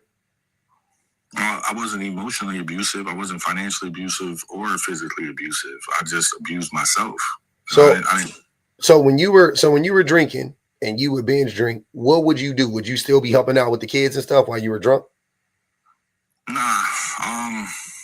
Lots of times we would probably drink together. The kids would be at a babysitter or something like that, or they would stay the night at her mom's or my mom's. I didn't like to be around my children when I was partying and stuff like that. I really, to this day, my kids have never seen me drink, smoke a cigarette or anything. I don't smoke anymore, but yeah. I grew up in an environment around a lot of addiction, and I really didn't want my kids to see that. I'm with you. Back though, it was probably neglectful because I didn't get to spend as much quality time with them as they deserved. But I'm trying my best to make up for that. So what led to the breakup? Because I still haven't heard the reason. Yeah, so I quit drinking. And she kept smoking. And she wanted to keep smoking. And it was over certain friends too. I thought that some of the people she was hanging out with was a negative influence. I got restricted. Yeah, she felt like it was a little too controlling. Like, you're trying to take my friends away from me. I don't feel comfortable with this. I respected it, but I tried to explain to her the reason. I'm like, listen, I don't care if you have friends. But how were they negatively impacting her? That's what I'm trying to find out. What were they doing? I mean, they was doing drugs, selling drugs, just involved in petty stuff, like stealing, like they just wasn't positive people. And I didn't really like the vibe that I got when they was around. If that makes sense. I mean, you ever been around someone that you just don't like them. And I tried to look inward and like, maybe it's me. Maybe I'm the problem. But like, I'm like, I don't think these people are. Is she still friends with these people? No, she's not. I don't know. Maybe, I don't know. We don't hang out that much no more. After we broke up, she got married. She has other kids. So wait, so she got remarried? In a couple of years after we broke up. And she's been married this whole time? I don't think she's still married today. I know she's got children with him. You don't think she's married? If they are married, they're not together. I don't know. He don't live in the house no more. So I don't know. That relationship is really her business. But and you said that your kids lived in different houses, but so they didn't live with the mom? My son lived with her. My daughter chose to live with her mother's mother. And why didn't you get both of your kids? I wasn't stable at that time. But nor was she. Nah, she wasn't. But in my state, I guess they usually default to the mother. I don't know. That was a judge's decision.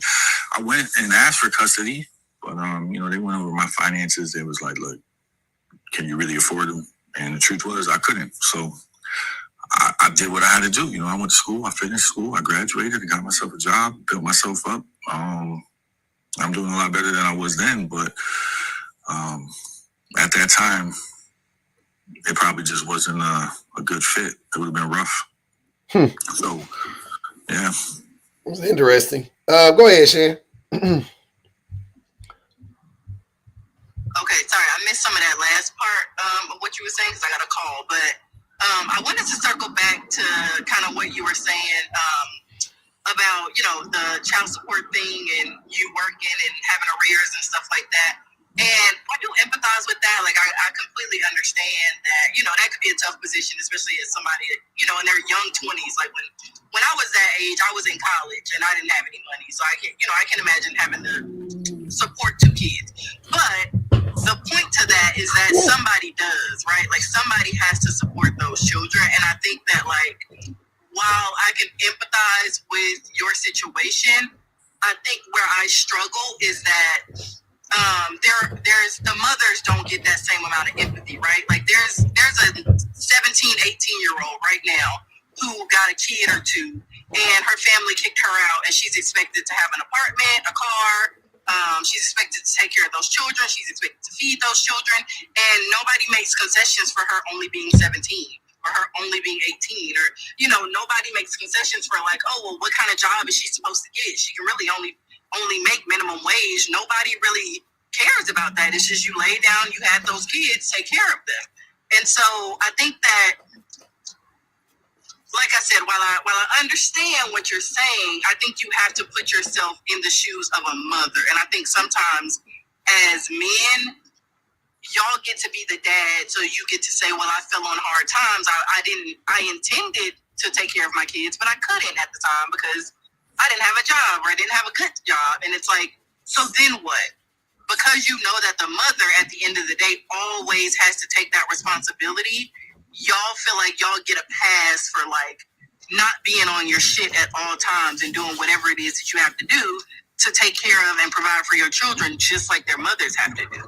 And also, why would you go into court? Like, if the kids weren't even living with their mom, it ain't like the mom was it doesn't seem like she would fight for the kid at that point. You know what I'm saying? Like the court ain't going. He said only one lived with. I know. I'm saying if you went to court, listen to what I'm saying. 2 kids live in 2 different places. You're telling me that the court was like, nah, the baby gonna stay with the grandma and not with the biological father? No, that's not how it happened. That's what I'm saying. That don't make sense. Like, why wouldn't you? I would have got at least the baby that went to live with the grandma. Like, hey, you got to come stay with me. Like, you ain't about to stay with your grandma. Like, that's crazy.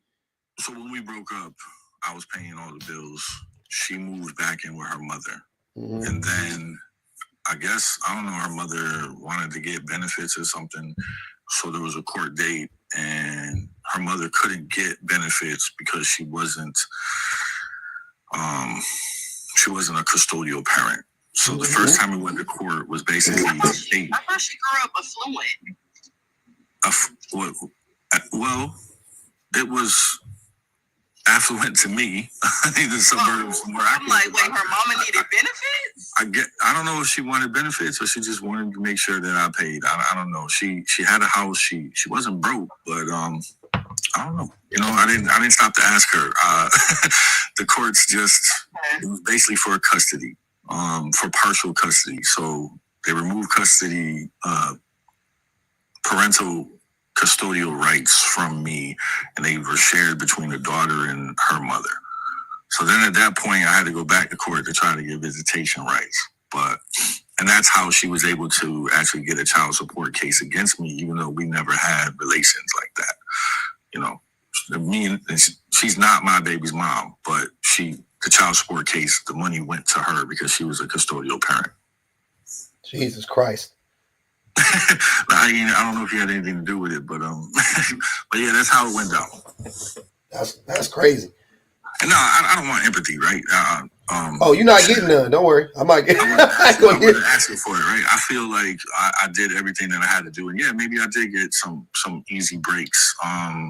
Where it's hard for, I think, I don't want to speak for all men. For myself, it's hard for me to imagine what it would be like to be a mother. I could never be a mother, but yeah, I've tried to help financially raise my children to the best of my ability.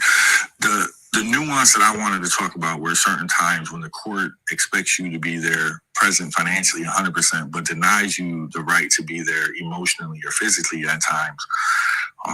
That to me, from my understanding, I can't imagine that happening in a normal situation.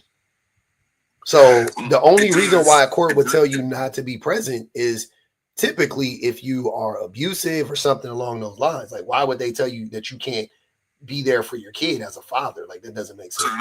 So they're not necessarily going to tell you can't be there, but they're going to tell you when you can and when you can't. They're going to limit the amount of time that you could be there just based off of, you know, what a parent might say. And there is room for manipulation and lying in there. Exactly. So what did the parent say? What did the other parent say? Why did the other parent want to limit your contact with your kids? That's what I'm saying. She didn't want to limit my contact per se, but she wanted to control the environment in which I was at when I did visit them. And she had every right for that, because at the time, me and my brother were doing some illegal activities and things of that nature where we lived. So I get it. I'm not mad about that. And you said you became an alcoholic after y'all broke up. So you were putting your kids at risk. And that's why I never drank around them. My kids. You don't have to drink around a person to put them at risk. If you're an alcoholic, you are putting your kids at risk. Even if you're not drunk around them, you still are putting them at risk just because of your alcoholism. Right? Because if you say so. I mean, I don't think that they were entirely risk-free with her either, but it is what it is. It's not a comparison. It's where you just said that I'm just making the point that the way you're framing this initially, at least, is like, yeah, the courts is, it could be tough on a man. They're, when they keep you away from your child, and then you start asking like, well, why did they keep you away? And they had reason to keep you away. So when you say it's hard, you are the one who was making it hard. They didn't make it hard. You made it hard. So my drinking never came up in court. That was never a question or anything of that nature. But maybe it wasn't the drinking. You already said it might have been something with your brother, though. Yeah. You said you and your brother were doing illegal activities, and that's why she wanted to control, like, where you would spend time with the kids, which makes complete sense, like you said. It does. Yeah. But there's still nuance, is what I'm trying to say. What other nuance do we need? It's not like it was a 100% safe environment with her at times too. But in court, I think mothers, unless you could present like a lot of evidence to show that they're either abusive or neglective, and that's something I never wanted to do. I never went to court. Was she doing illegal activities in her home? Like, was she? And nothing can be 100% safe. Anything can happen. But you were into illegal activities with your brother. Yeah. And why wouldn't you And why wouldn't you want? So if she wasn't doing that, she was safer, right? I don't know. I wasn't in her home. I don't know what she was doing, and I didn't really care. I never. Hold on. Nah, I mean, why don't you wait? I know what's going on in their house. I know, but that doesn't. You do realize that looks really like terrible, right? Like, so the place where your kids went, you didn't care what was going on over there. I said I didn't care. You did. You just said I didn't care what was going on in their house. You just said that. Well, all right, so that's not what I meant. I misspoke. What I meant to say was there was just a bunch of problems, and it was just tough to go over there, right? What is that? I'm so confused. Okay, so her new boyfriend or her new husband, whoever he was, he didn't like you. Wait, was he a boyfriend or a husband? That's a big difference. Started out her boyfriend, then became her husband. Okay, so her husband. It's okay to say it. He wasn't her husband at the time. Okay. Oh, okay. So, yeah. So anyways, they have parties. He just, I don't know. He had more friends than me. So it's always a bunch of dudes that's really deep over there. I'm going to go over there and start some beef and be outnumbered. That's not. Why would you start beef? Well, just showing up could be beef. If people don't like you, or if, you know what I'm saying, they look at you in a different way. But why would they? This is so. I'll be honest. It sounds like you're doing this thing where you to me, you're talking on both sides of your mouth, because I'm like, how could it be that, like, you're not taking responsibility for much? That's all I'm saying. Like, you were not in a position. Where should I take responsibility for? Okay. I've paid anytime I was on arrears, I paid my arrears. My daughter, the child support is done. She's 22 years old. I'll tell you where. I still pay child support. Got you. As you should. Send my daughter money in college. I'm there. As you should. You should be doing all of these things. So how is that not taking responsibility? You didn't take responsibility. You did not get your child, who was staying with their mom. You couldn't stop doing whatever illegal activities you were doing. So you chose. I did stop. You did it, but you didn't. But sir, you didn't stop until you stopped. You didn't stop. There was a time that you didn't stop. So you didn't stop doing it. That's the way I was making money. So what? You think that's an excuse? If I knew better, I would have done better. These are excuses. It's not an excuse. It's a reality. It's my reality. You could call it an excuse, but the fact is that's how I was living. That's what I literally, by definition, is an excuse. Literally. It's a reality. It's not a reality. It's my reality. It's not your reality. Hold on. This is because the realities don't differ from person to person. The reality was this: you you were doing illegal things, right? How does reality not? I'm sorry. How does reality not differ from person to person? Do you know what reality is? It's something that is real within someone's life. That is no, that's not the definition of reality. Okay, I'm sorry. Yeah, you mean your perspective, which fine, that's your perspective. What's the definition of reality then? There's only one reality. I gave this analogy the other day. You got Spider-Man? I love that you got Spider-Man in your thing. So you know, like the Spideyverse. I'm familiar with it. Yes. Okay, so you do realize there's only one reality, even in the Spideyverse. There's different realities though, right?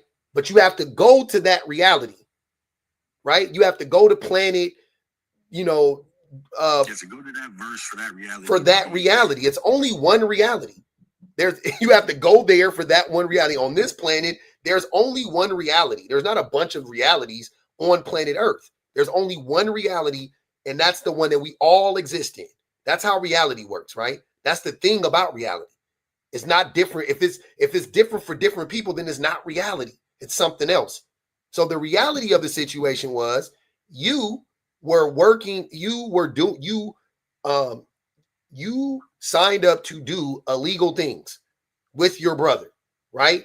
And when you did that, you chose that lifestyle over being a parent, because that, by your own admission, it removed you from the option of being a parent, right? The court was like, whatever, or they didn't know, whatever, but whatever, the mother of your child didn't feel comfortable with you being, with the kids being over there. So you essentially chose that lifestyle over your parent, or over being a parent. That is the reality, because you didn't need to do that. You can't sit here and tell me like, well, if I knew better and da da da. You did know better, because before you did that, you were working. You said it. I would do it together at the same time. I had a job and I was still hustle, and I was doing that before she met me, and while it was, whatever. You're right. Yeah. Okay. I ain't gonna sit there and argue with you. It wasn't for that long, right? When we had that conversation after that court date, it really put things in perspective for me. And then I did make necessary changes. But you said, wait, how are you saying it wasn't for that long when you said you were doing it the whole time while you were with the mother of your child? So it was for a long time. So it wasn't a problem until after she got with another man. Those things that I was doing were not an issue. She knew exactly what I was doing when she met me. She knew who I was. It wasn't an issue until she wanted to make it an issue. Now, looking back, I don't blame her. She had every right. My kids should not have been in that environment. So she had every right. I didn't yell at her. I didn't try to accuse her of whatever, parental alienation syndrome, none of that stuff. I was just like, whatever. Of course she didn't do that to you. Yeah, I took that in stride, and I thought, okay, cool. So if I want to be a father, I want to be a part of my kid's life, I need to make changes. Okay. And that's what I did. All right. Yeah. It just sounds like you're not taking much, if any, accountability for whatever you did, but you were. I feel like I'm trying to take. I feel no, like because you're blaming the court. You're blaming her baby daddy, and you're saying that she didn't care until after the fact, and then you blamed her mom, and like you blamed everybody, and you still. But really, at the end of the day, it was always you. It's always been you this whole time, which I thought this whole time it's always been you. That's why I was asking. Why did? I'm the problem. Yeah. Yes. You are the problem. You are the problem. Like it to me, just even you being guarded and not even trying to reveal that you're the problem. Obviously, it's still obvious that you're the problem, and you're still like that's what I'm saying. Think about what's going on. You are trying to not make yourself appear to be the problem, and even then, you're coming off as the problem. Well, that's not what I'm trying to do. I'm trying to be a little guarded. There's 300-400 people here. I don't want to give you 100% personal, but I'm also trying to, I want to stay within the community guidelines of TikTok as well. You can do all of that without being so guarded. That's not you not taking responsibility. Ain't got nothing to do with what's going on right now. Honestly, it's just. Yeah, I think I understand that you say you're being guarded, but what I'm hearing isn't guarded. I'm hearing a lot of contradictions, and it's kind of all over the place. And that's why you said you're kind of talking out both sides of your mouth, because you said that the reason y'all even broke up was because you were trying to like turn your life over and like be on a new spiritual journey or whatever, and she wasn't with it. I guess she wanted to continue like in the same place. But then you said after y'all broke up, you ended up on child support because she knew you were doing this all along, but then she didn't want the kids to be around you. And, like, it's just all over the place. No, that's like, not why.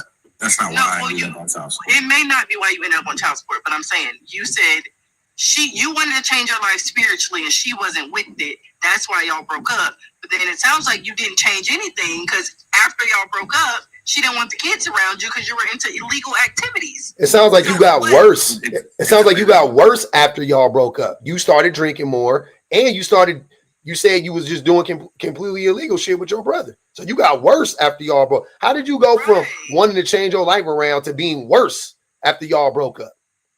Sometimes, that's how shit be, man. It just not when the desire for okay, one thing. Let me explain. My desire doesn't necessarily mean that the journey is going to be smooth.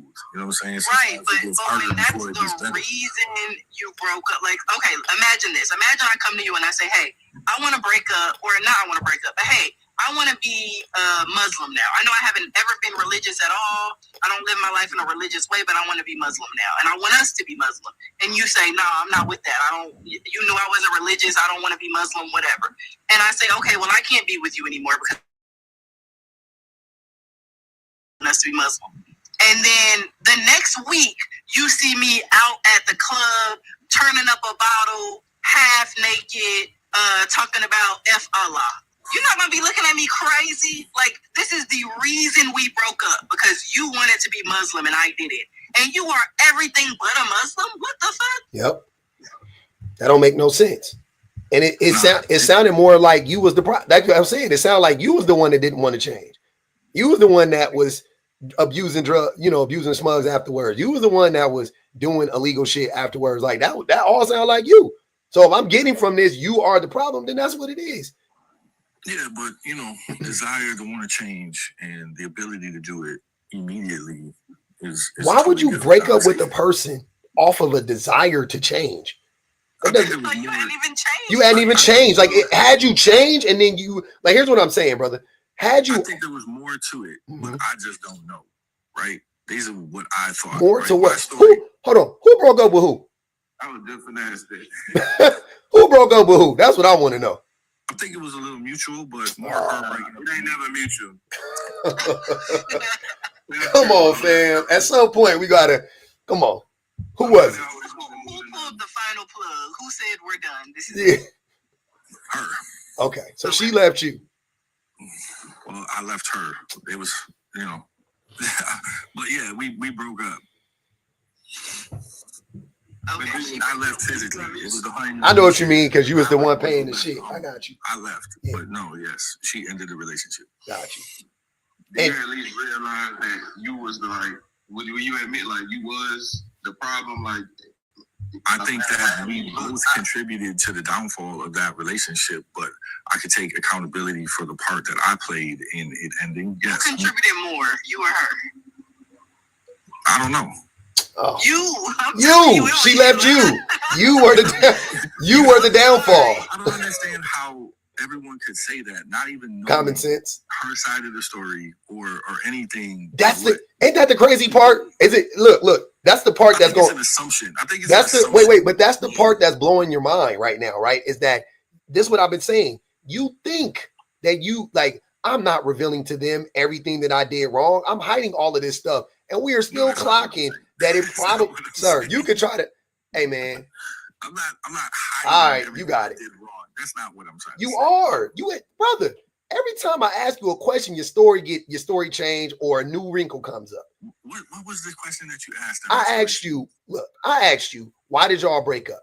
That's how we started getting on this path. I have my perception as to what caused the relationship to end. Okay. But that doesn't mean that it's 100% right. Of course it ain't right, especially when a person's not taking any accountability. So that's why I was asking you, why did the relationship end? And the way that you framed it initially, just so we're clear, is you left her because she wasn't on the righteous path and you wanted to be on the righteous path.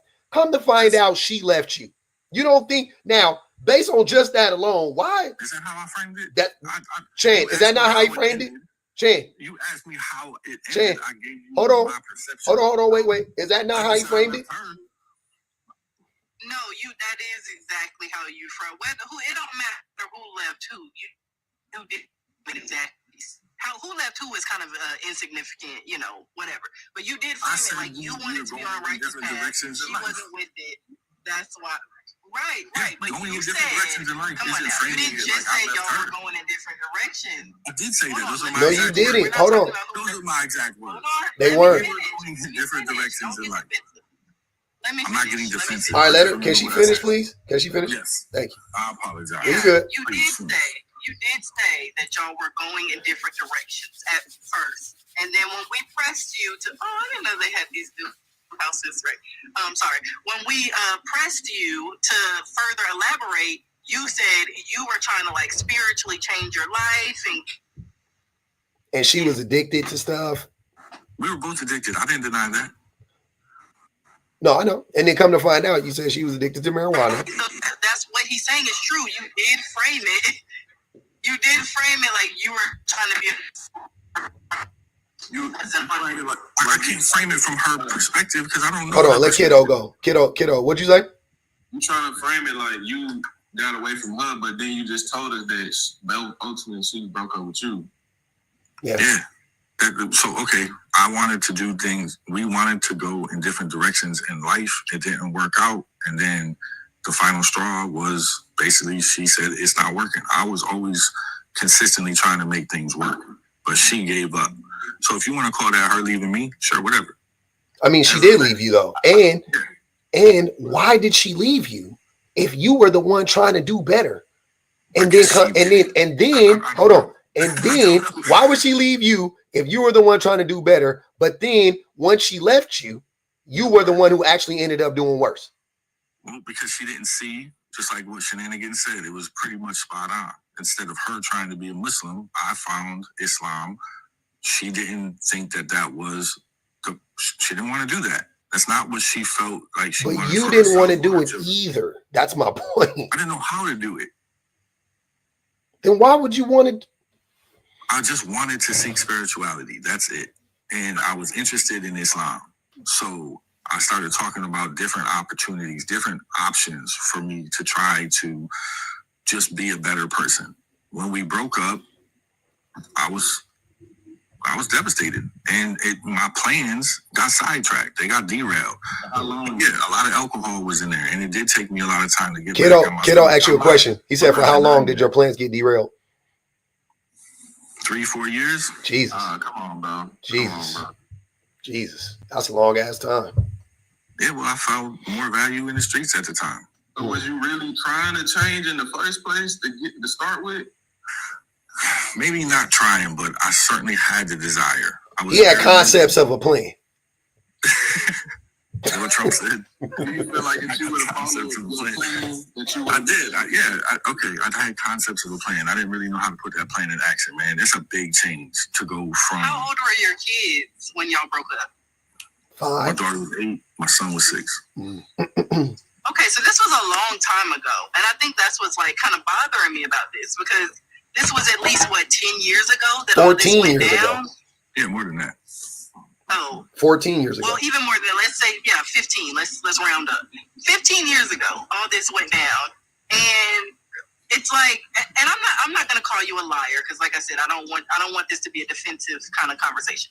But like for something that happened 15 years ago, like what does it do for you to still be misrepresenting the facts of the situation to yourself? Forget us. What makes you think I'm What does it misrepresenting do for you? What makes you think I'm misrepresenting facts? How? What facts am I misrepresenting? Like you're. What facts? Every time let me not say you're misrepresenting the facts. You are, because I think you really do believe this, and I think that's the part that I'm struggling with. You're not really being honest with yourself. Like and that's what I'm saying. You're not lying. You're just not even being honest with yourself. And because you believe these lies, it's like you're not lying. You're not misrepresenting. The first person you lying to is yourself. That's the first person. What lies? I don't understand. Okay. Go ahead, Shane. Tell me. Help me see the lies. Go ahead. all of it. Like what me, kiddo, at this point, like all three of us are up here trying to get you to understand that everything that you have said about this situation has contradicted itself. From the reason y'all broke up to what happened after y'all broke up and why y'all broke up.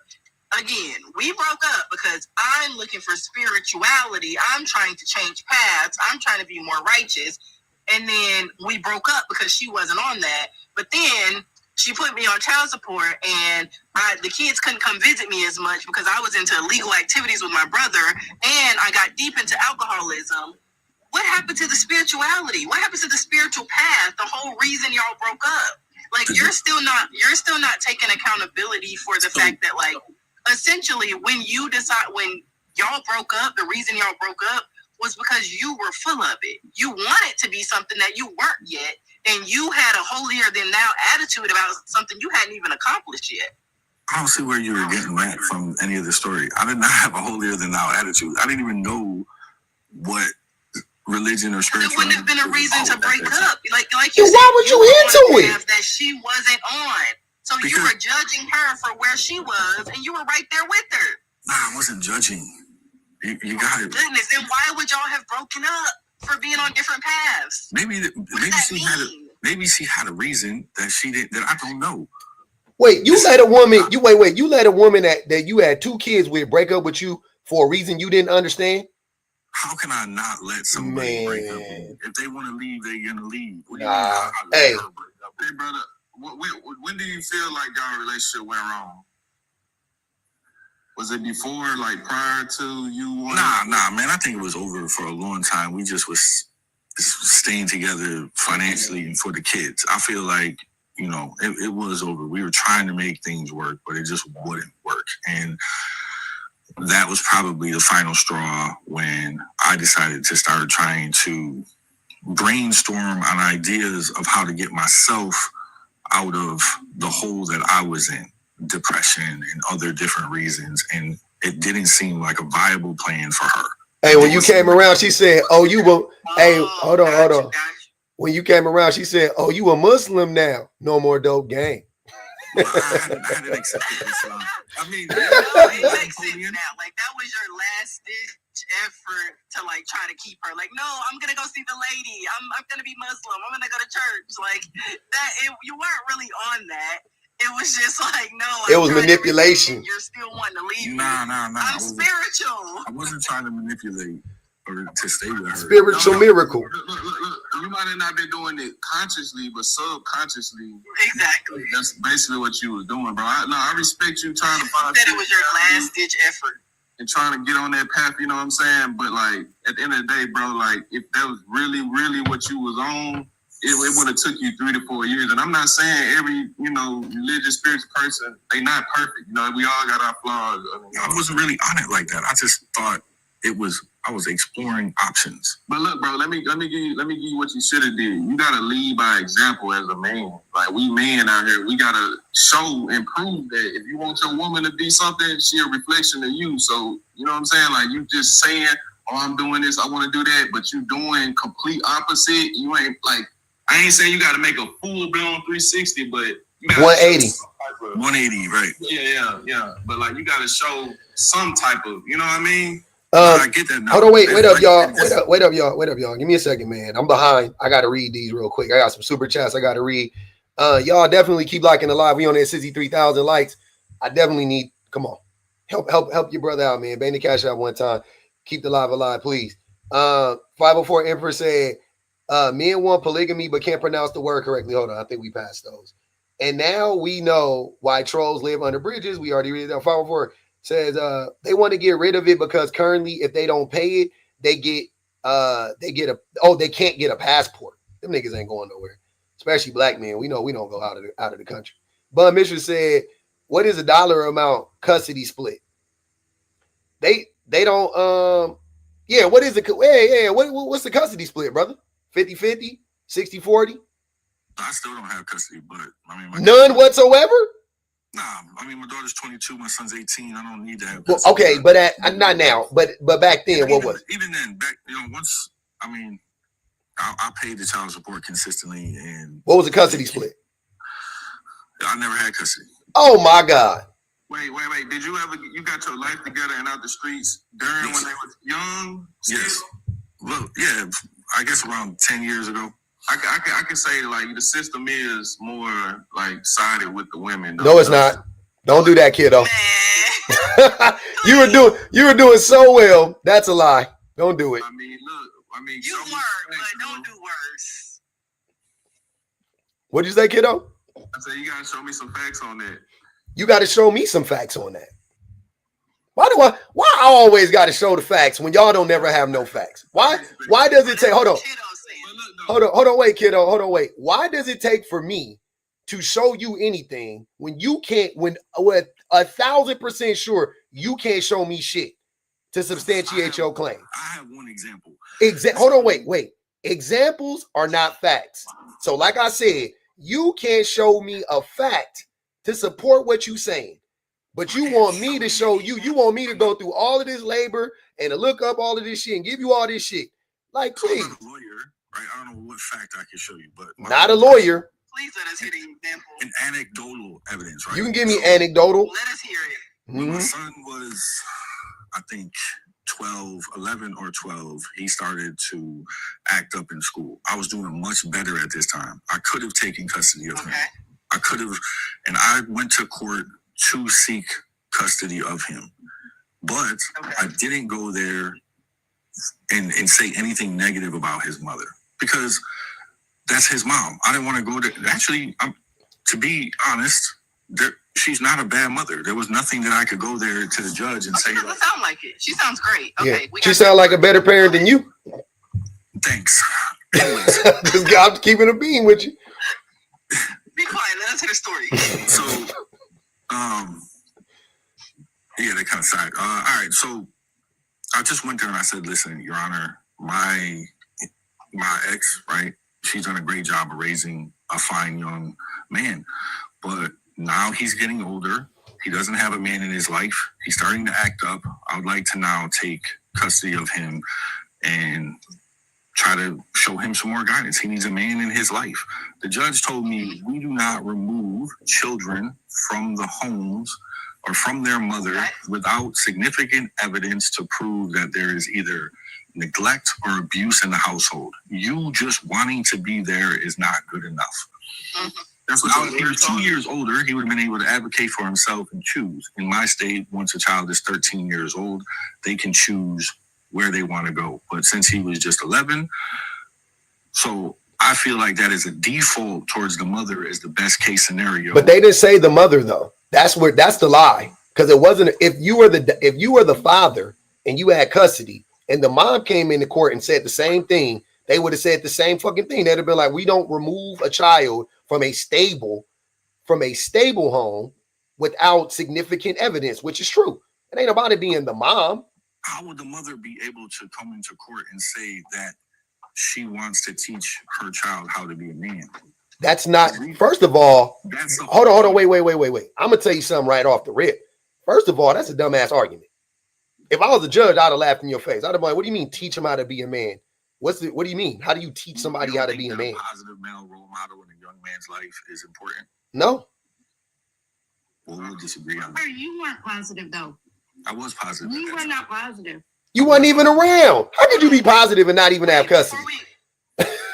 Like, what the fuck? It's not that I never seen them at this point, right? He was 11 years old at that point. But before we go down that rabbit hole real quick, because they said they can't remove them from a stable home, which is true. It ain't got nothing to do with her being the mom. That's been their home the whole time. She's stable. She's good. Why would they snatch custody away from her? But they would give you, if you're the father and you're trying to get some sort of custody, most courts are going to give you something. They're not going to say you don't even get so much as visitation with your kid because they're in a stable home with their mom. I have visitations at that. Oh, so then what are you talking about? Then you had custody. What are you talking about? No, shenanigans. That's literally what I came up to say. Like, why do y'all go from why do y'all go from 0 to 100? Like, you have no custody whatsoever, is what you said earlier. You have zero custody. Right, you want to show up and be like, I want to go from 0 custody to 100% custody. Please take these children out of the home that they know, love, and are accustomed to,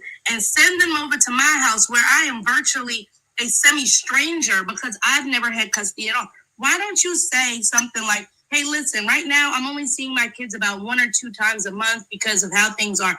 I would like to establish a schedule where I am a bigger part of my children's life. I'd like to change it over to where I see the kids twice a week. I'd like to change it over to something closer to 50-50. I'd like to change. No, you want to go straight from 0 to 100. And that's why y'all get the big fat no every time, because it's an unreasonable ask. That makes sense. That's valid. I just want to know what your visitation was. Like, what was your visitation? How often were you allowed to see your kids? Yeah, it was twice a month. Okay, so you had them, what, every other weekend? Mm-hmm. Okay, so I'm confused as to how you're saying you've never had any custody. It sounds like the custody arrangement was that the mom was the primary custodial parent and you were the secondary. I don't know how exactly the term, but you did have some custody. You did get some rights. Not considered. It's not. Yeah, I had rights. I'm not saying that I didn't have any rights. I'm just saying I didn't have custody. So the custody was shared between her and her mother. But I did have visitation rights. That's not considered custody. So you had no legal custody, meaning that she could change the child's school without consulting you? Like you had no legal custody to do. Yes. I'm sorry if I wasn't clear about that. You know what? No, that's okay. You know what's crazy about this too? You just said that you think. You just said that you think little boys need positive male role models, right? But I do. I think every child needs a positive male role model, not just little boys. You don't really believe that though, because you didn't go get them babies. If you really believe that, you would have got them babies. It was a tough road for me to get to where. Wait. You never went to court to try to get custody? No, Yeah, you wasn't stunning that daughter. You was just trying to get your son. Well, she wasn't that big of a problem at the time, right? She was in school. She was doing good. And when we would visit, we had great visitations. My son. What? She didn't need a daddy? Nah, she did, but she was good where she was at. She had a stable. Stop doing girls like that. You just gonna discard her because she's not a problem? I didn't say I discarded her. I mean, I'm just saying your wording. You said she was good. She was doing good, getting good grades, so it wasn't no reason to try to get custody of her. But my son, he was in trouble, so I got to go be a strong man and be the dad, the man in his life. Like, they are both your children, so if you're going to go get custody, why wouldn't you try to go get custody of them both? I don't think she wanted to leave where she was at. Shenanigans. If you take the bad one, you can't be blamed for failing. Right? So if you take the good one and the situation gets worse, it's clear that you were the problem. But if you take the bad one and they stay bad, it's whatever. Yeah, it's whatever. You can't be blamed if you take the bad one. Either it's a win-win for you. It's a win-win. I don't think that was my train of thought at all. But hold on, I'm sorry. You know what? You know what's frustrating when I hear this? I'm sorry. I get a little triggered. I'm not gonna lie, and it's not you personally, brother. It's the situation that is triggering, right? And I'm really sensitive to when men make excuses as to why they weren't in their kids' lives. Like because my dad wasn't in my life, and that's the personal thing, and I got to unpack or whatever. But I feel like it's justified. I'm justifiably triggered. I would put it like that.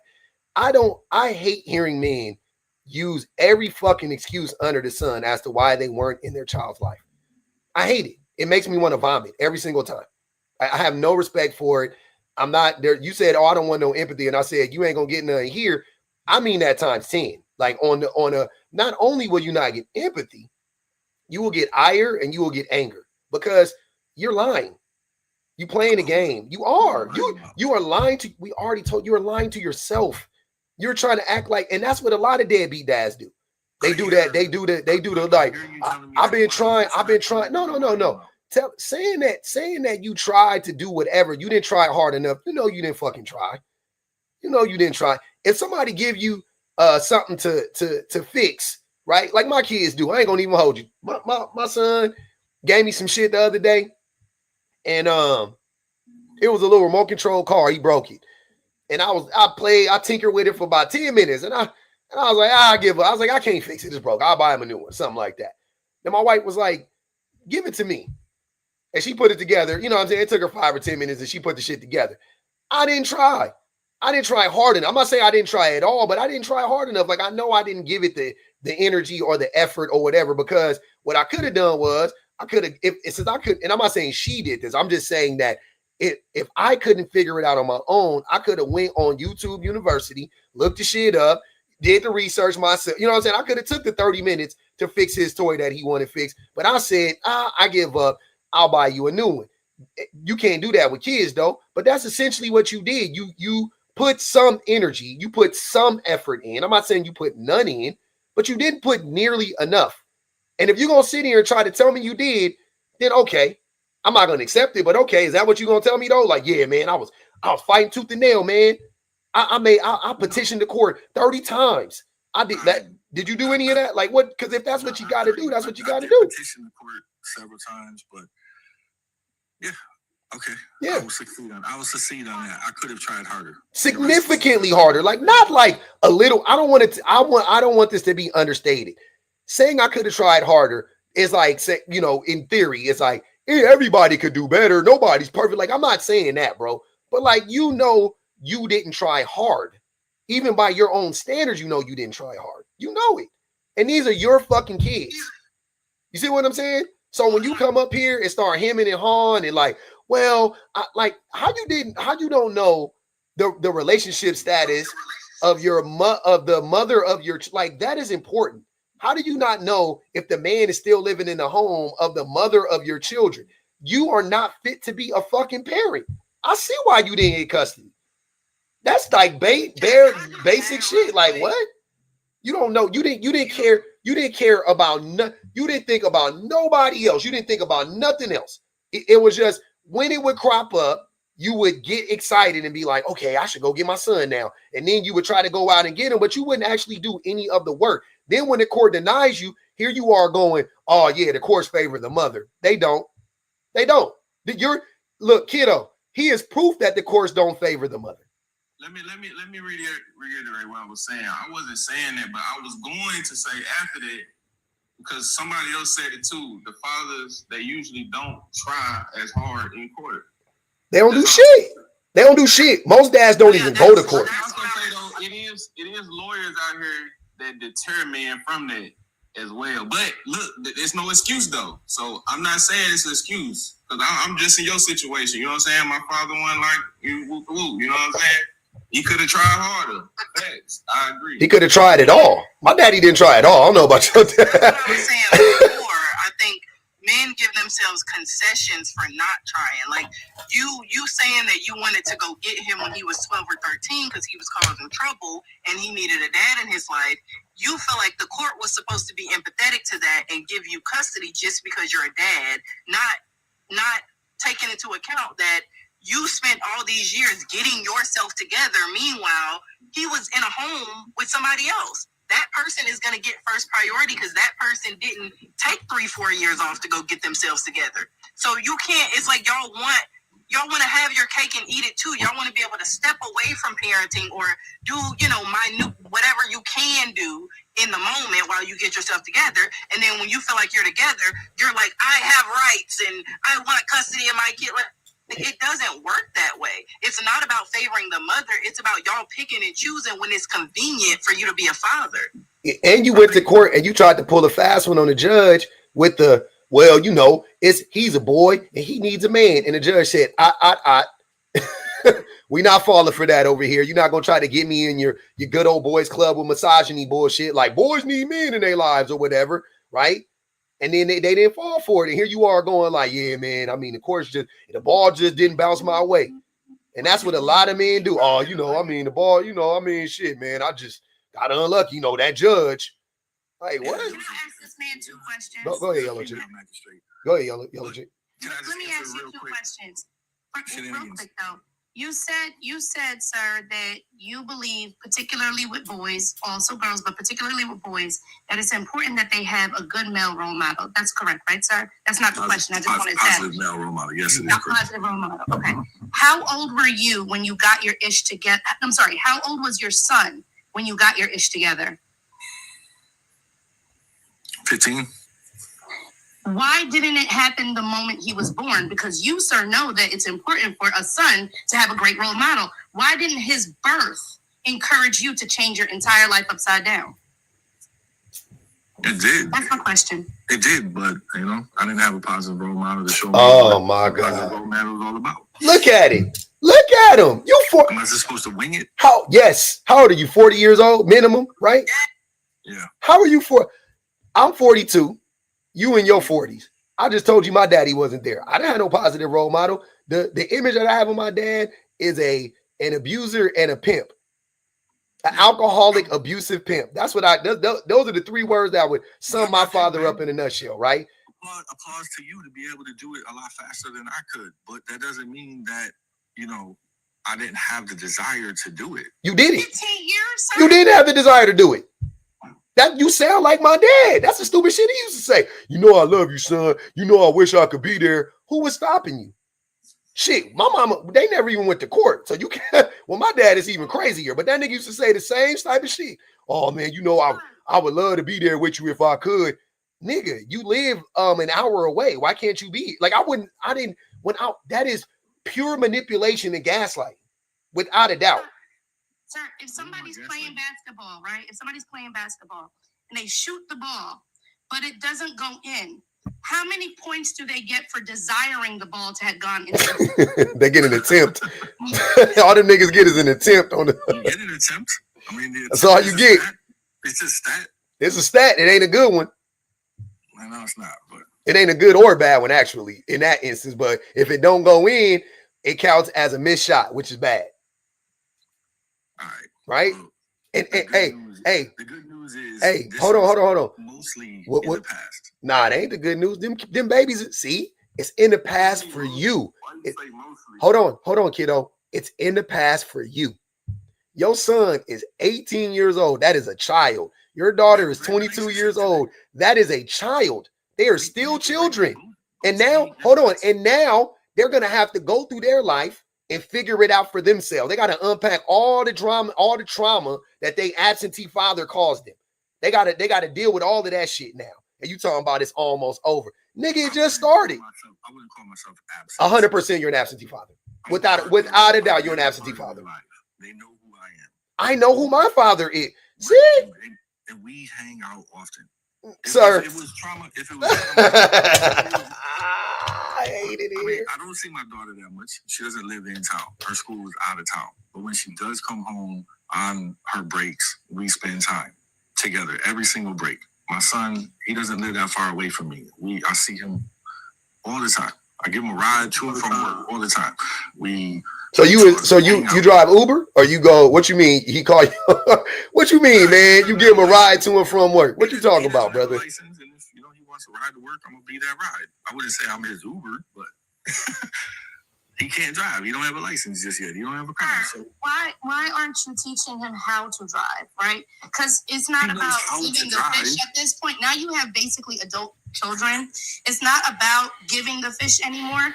If you're going to participate in that phase of parenting, it is now about, son, this me driving you to work all the damn time is ridiculous. Let me now teach you how to be independent. Let me go teach you how to drive. What are the things I need to contribute to get you to a license?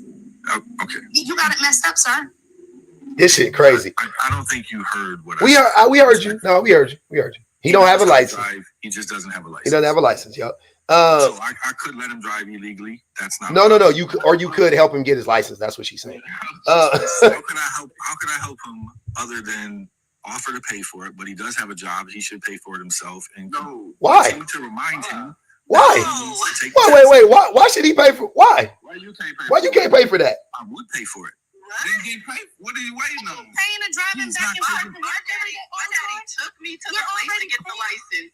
Pay me for it. I would make my son get his license. It wouldn't even be a question. I'll be like, you got to get your license. like what are we talking about here? You have to get your license. Like what? The issue is just him feeling confident enough to take the test. You have to go, son. You can go do it right now. Drive around. I'll do it. Okay, you see how you got it right? Okay, cool. Let's go down there tomorrow. You study for it? You know how to like what? We do it all the time. He's just, I don't know what the word is. Sound like he make up. Sound like he got as many. Sound like he make up excuses like his daddy. He is like his daddy, apparently. I think he just procrastinates and claims that he's always busy with work. But he can't procrastinate. Like, listen to me. I was procrastinating too. I didn't get my license until I was 17. I was procrastinating too. My daddy scheduled the appointment, picked me up from school one day, drove me the license plate, and said, "You have a test." Because he's a kid. Hey, take that test. I failed it, by the way. No, wait. Because he's a kid. Because he's a kid. Because he's a kid, Shan. Like you were a kid. Like you can do that for a kid, not an adult. I wasn't prioritizing that. I didn't really care. And then I failed it, and then he made me reschedule it. I took it again. I passed it. I got my license. There you go. And he paid both times. Oh, easily, yeah. If even that.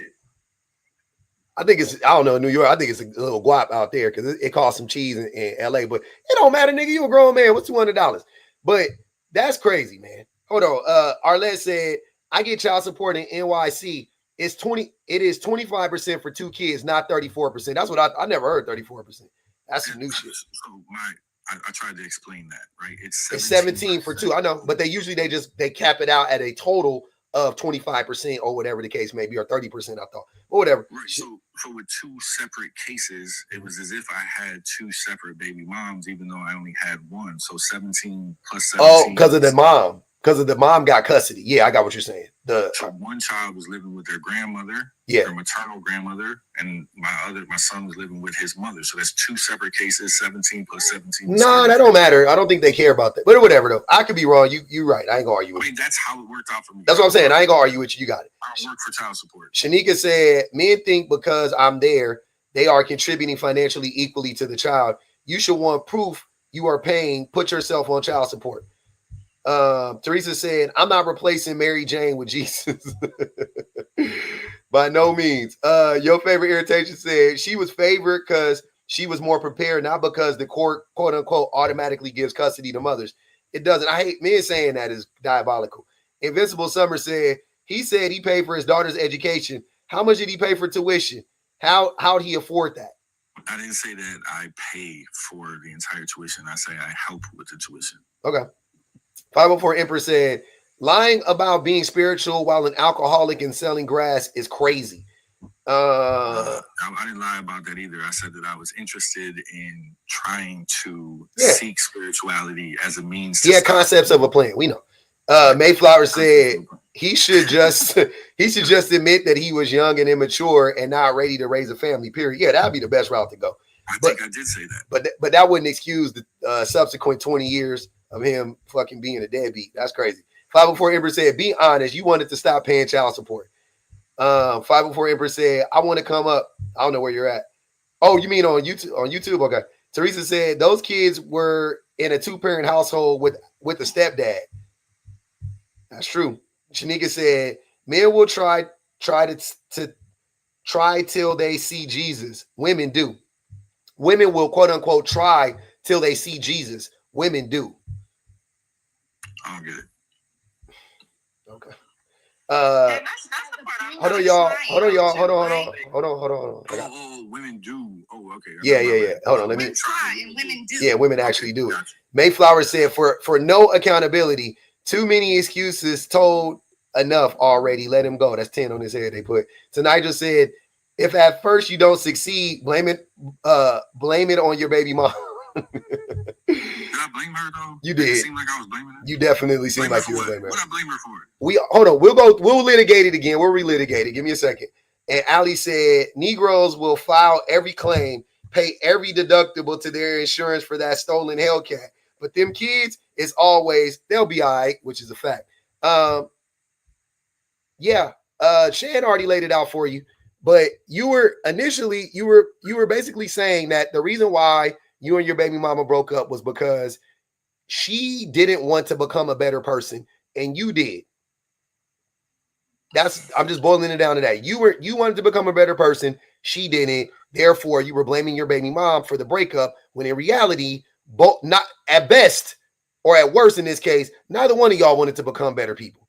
You were just posturing like you wanted to be. I don't believe that's the way that I tried to frame it. I remember saying we chose different paths, and mine was spiritual. I'm not saying that spiritual is necessarily a better path. That's the one that I was trying to choose. So I'm curious, is it the misogyny that you were so attracted to?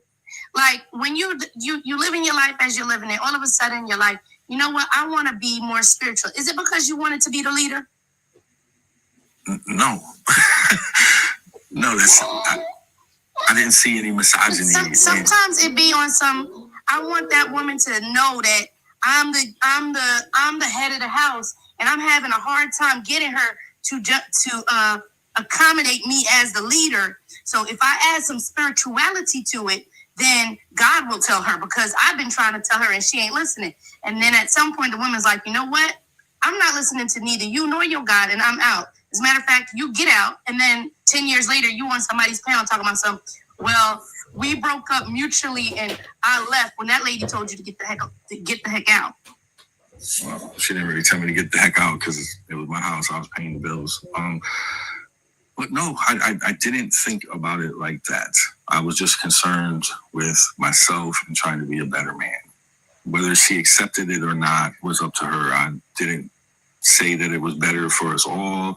I didn't even bring it up as a whole family thing at first. It was just something that I was looking into. I thought maybe spirituality was the missing link from my life.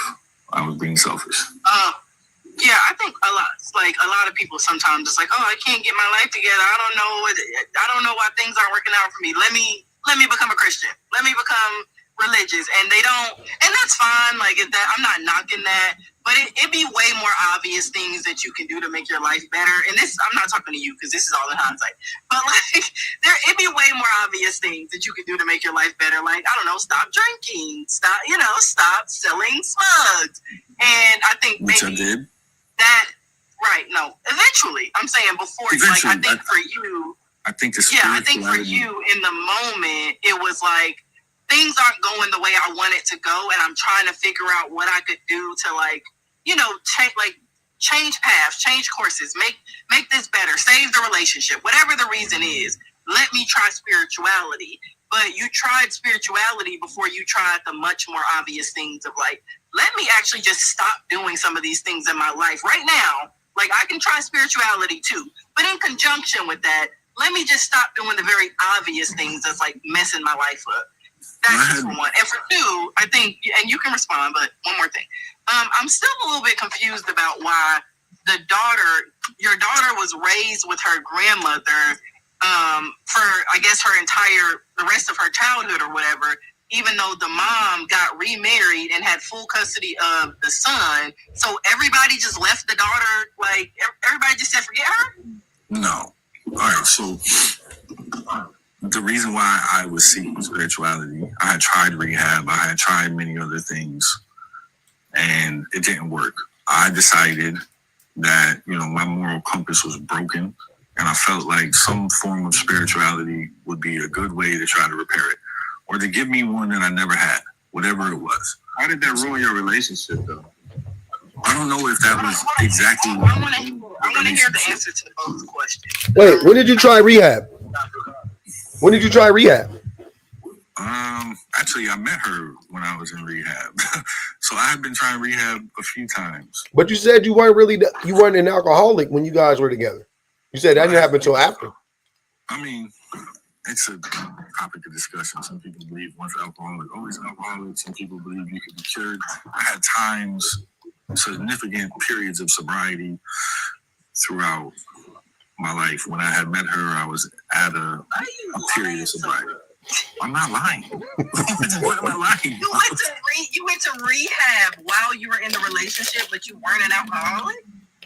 This is you lying to yourself. Literally, you were looking for an example of you lying to yourself because the panel told you were lying to yourself. It's happening right now. We got to be able to cock this stuff on real time. What do you define as alcoholic, right? Maybe I wasn't convinced I was alcoholic. Somebody has to go to rehab. Well, I was court ordered to go to rehab. It wasn't something that I felt. Oh my God, that's even worse. That most alcoholics, That's when they are at their worst. When they are court ordered to go to rehab, you are an extreme alcoholic at that point. And you were, I was gonna say you were 19. You was a teenager. I got caught. I was coming back from a party, and it was a DUI. I was on probation. My PO just wanted me out of my living situation. Told me I had to go to rehab. That's part of the story. I'm not going to tell you my whole life. I believe it. You know I can believe that part. This is just what happened.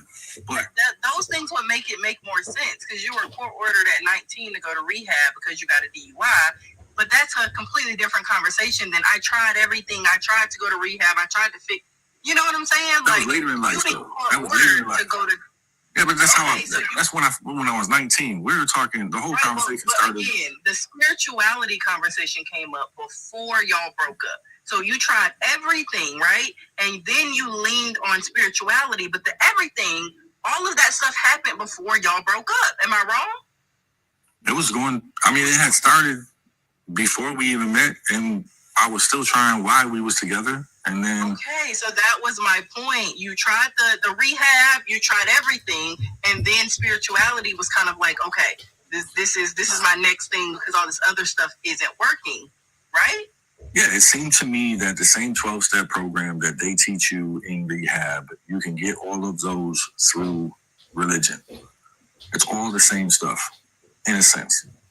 Okay, so then you were an alcoholic while in the relationship because you were trying rehab and everything else to stop your alcohol. I was in denial of that. Okay, and you're still in denial because you see how we just had to do that whole roundabout for you to admit that you're an alcoholic while you were with this woman? I don't drink today, but yeah, I still consider myself an alcoholic. Yeah, you were an alcoholic while you were in the relationship with this woman, and we just had to do a whole 20-minute conversation to get you to admit that. You're still in denial. I don't think it was 20 minutes, but I just said I'm an alcoholic. How am I in denial? You said you weren't an alcoholic when y'all were together, and we're telling you you obviously were. If you had to go to rehab and everything else. Okay, I'm not in denial. I just said, okay, yes. Okay, now we're admitting it. Okay. Yes. All right. Now, what was the other question you wanted to know about my daughter? Why I said to hell with your daughter and left her with her grandma? No, I didn't say to hell with my daughter. That's not what happened. So when we broke up, her, my ex, and both of my kids, our kids, moved in with her mother because I was paying the rent. There was a period of time that they had stayed there. My kids were going to school from her house, from their grandmother's house. They were comfortable there. She met another man. They decided she wanted to move out. When she moved out, my daughter didn't want to leave the school that she was in. She didn't want to go to live with her mother. Her grandmother said then she could stay with me. And my son chose to go with his mother. It wasn't a F her, let's just leave her there. It was a choice that she was included on. It was what she wanted to do. That was her home. Those were her friends. That was her school district. She wanted to stay there. Why they didn't stay with you? For the rest of her childhood, she wanted to stay with her grandma and not live with either of her parents. Ain't no way in hell my baby choosing the school over living with me. I don't give a fuck what's going on. I'm sorry. I couldn't hold that one in no more. Hey, supposed to force her? Hey, no, I ain't saying force her. I'm just telling you, ain't no way in hell my baby gonna want to choose a school over being with their motherfucking daddy. We've already established your this child looked at the situation and said, both these mofos is crazy. I'm staying here with Nana. Yep. That's what happened. That's crazy. He said, both y'all is crazy. You crazy. You chasing behind crazy. I feel security right here. Y'all go ahead. You got a new man. Go ahead. You over there drinking down the ocean full of liquor. You go ahead. I'm going to sit right here with Nana. We going to watch The Price is Right, Wheel of Fortune, and Jeopardy and mind our damn business. Hey, hold on. And your daughter in college, or she graduated, right? No, she's in college. She's in college. What about your son? College and your son can't get a license. What's your son doing? He's got a job. He still lives with his mom. He should have done like his sister. Why he not doing what his sister did? I don't think college is the move for him. We're talking about. Why not? He just doesn't want to do it. So I don't give a fuck. That nigga, he want to work. Everybody doesn't won't even get a driver's license. Hold on, wait, Charles. Wait. Hold on. What? Everybody don't got to go to college. No, there's other options in life as well. Working at McDonald's and being an alcoholic? Not necessarily. You know, what's it? Wait, hold on, sir. Let's be. So this is what I'm saying. You think that you being around your son is a help? You not even telling your son to go to school. This nigga 18 years old. You talking about college ain't for everybody. It ain't, but it's for him. It's definitely for an 18-year-old. I don't know if it's for everybody, but if it's what I'm trying to tell you, sir, if college is for anybody, it's for a fucking 18-year-old. If it's for anybody on the planet, that's who it's for. And man, hey, you can make the case. Maybe it ain't for a 50-year-old. Maybe it ain't for a 65-year-old.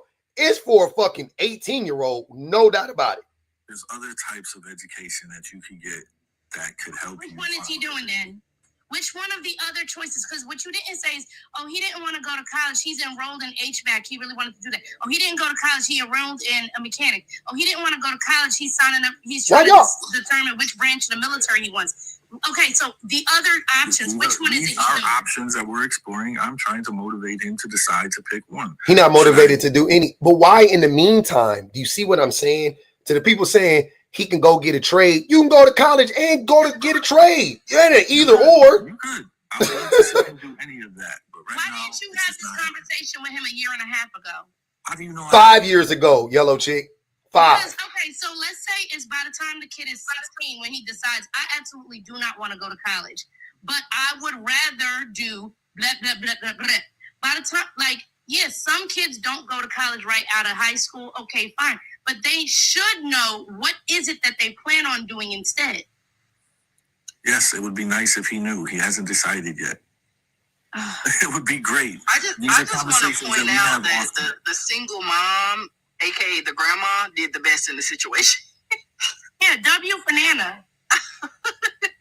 I don't know if grandpa is around, but the one who raised the child by herself as a woman, because we love to say, oh, what blah blah blah. You were a single dad. Mom was in a 2-parent household with the stepdad. But the best outcome, the child that has the best outcome, is the one that lived with her grandma. And the one that saw him the I'm least. very proud of her. And the one that saw him the least. You said that's a matter of opinion? Yeah, so my daughter isn't doing way better than your son? Well, she's enrolled in college, but that doesn't necessarily mean that when she graduates, she's going to find a job in the field that she's. Your daughter is not doing Oh better than your God. right now. He hating on his own daughter. This shit is crazy. I'm not hating. Oh my God, dude. This is amazing. Yo, celebrate your daughter. This is so embarrassing. Celebrate your daughter. She's I said I'm very proud of her. Are you even and she listening? is. This is crazy, bro. Why? What are you talking about? You said you're proud of her, but when I said your daughter is doing way better than your son, you said that's a matter of opinion. That's a fact. That's a fact. No doubt about it. Your daughter doing better than your son. She's enrolled. She's working. She's doing great. He's working. If he gets into school or a trade school or something, if he makes a decision and decides to pursue Go to city. an educational path for his career, then they'll be in the NYCC. Yes. I know y'all got a city college in New York. Brooklyn City College. You have a bias for your son. You have a bias for your son. I don't think Does the daughter have a driver's license? Yeah, she does. I was just about to ask that. Okay, then she doing better than him. Okay, she's doing better. She got a job. She in college. She got a license. It's hard for you to say that your daughter is doing better than your son when it's so obvious. And it's not a competition. It's an acknowledgement. My daddy different. I'm the favorite. It's an acknowledgement so that you can figure out, like, okay, well, if my daughter is doing this, then there are markers that my son should be hitting too. Like, I don't judge people, you know, like by 18, I feel like in theory, right, you should have some direction. You need to be going somewhere, right? If you don't know where you're going, you should be in school, blah, blah, blah, blah, right? This is me as a parent, this is me as an adult now. I'm not saying when I was 18, right? That's what I'm saying. Like, this is what I've learned, right? 18 years old, you should be in school. You don't need to wait to figure out anything.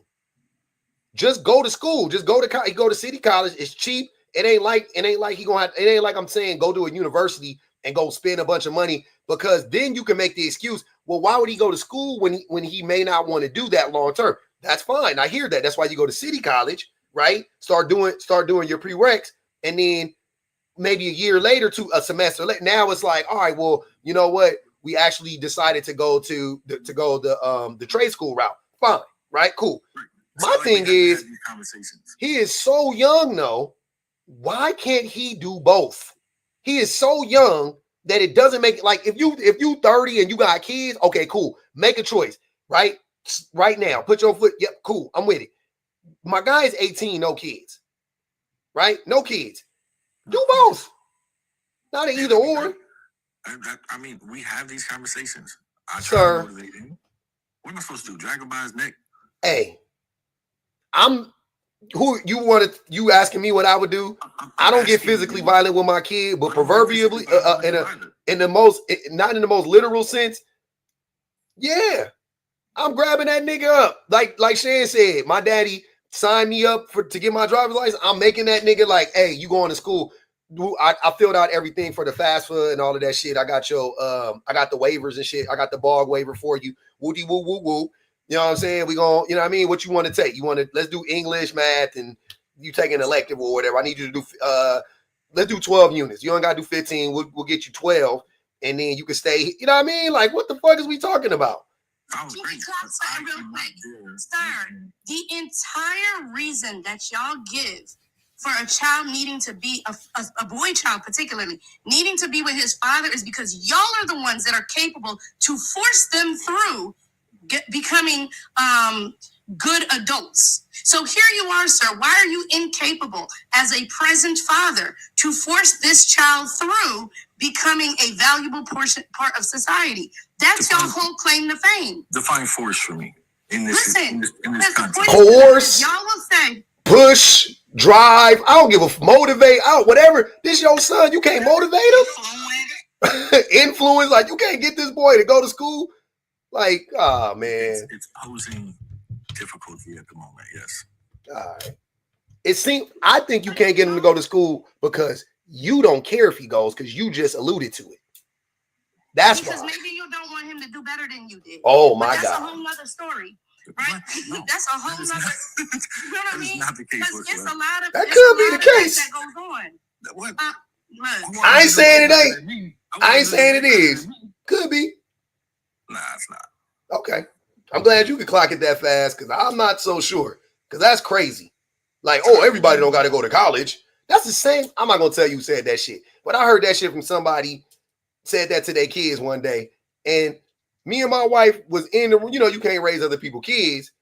I must have looked, me and my wife looked at each other like, what? I feel that way because I went to college and I don't even work in the field in which I graduated. So, but you got your life, sir. It doesn't matter. I did get my degree, and I definitely had the conversation with the importance of an education with him. So you have a degree? Yes, I have a degree. If he chooses to go a different route than college, trade school, or something else, then I'm okay. You have a degree and you don't understand the value in having an education? I didn't. That's not what I said. That is what you're saying. What? What's your major? What's your major, sir? What? Criminal justice. Odd. Out of here. I'm gonna tell my son. Put it this way. I'm gonna tell my son. Everybody don't gotta go to college, but you do. But you do. Everybody do. I'm gonna tell my son. Everybody can't. Everybody can't go to college, but you gotta go. But your ass going.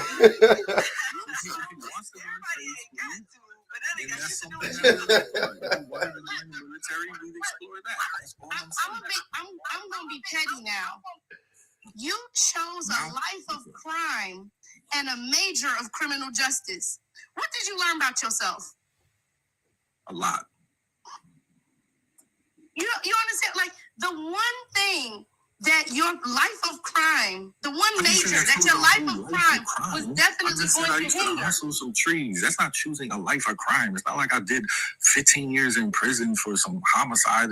A life of crime, I think that's a bit egregious. Sir, That's it was illegal at the time that you were doing it. You were aware that it was illegal at the time of doing it, and you continued to participate in it so that you could financially get the advantage. That was a lifestyle of crime. Ain't no money in trees. Criminal or something.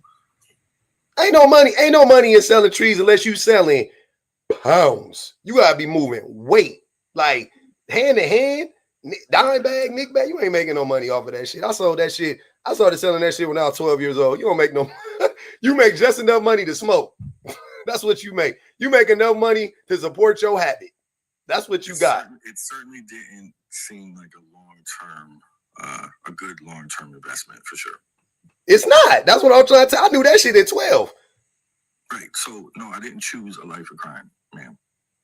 I just made some mistakes, and I tried to correct them to the best of my ability. Your child was 15, all right? You just tried to correct them by the time your child was 15. Yeah. Okay. So what was you doing? You was going to school this whole time. What was you doing? That was part of my plan to better myself. It took a while. Man, free these babies, man.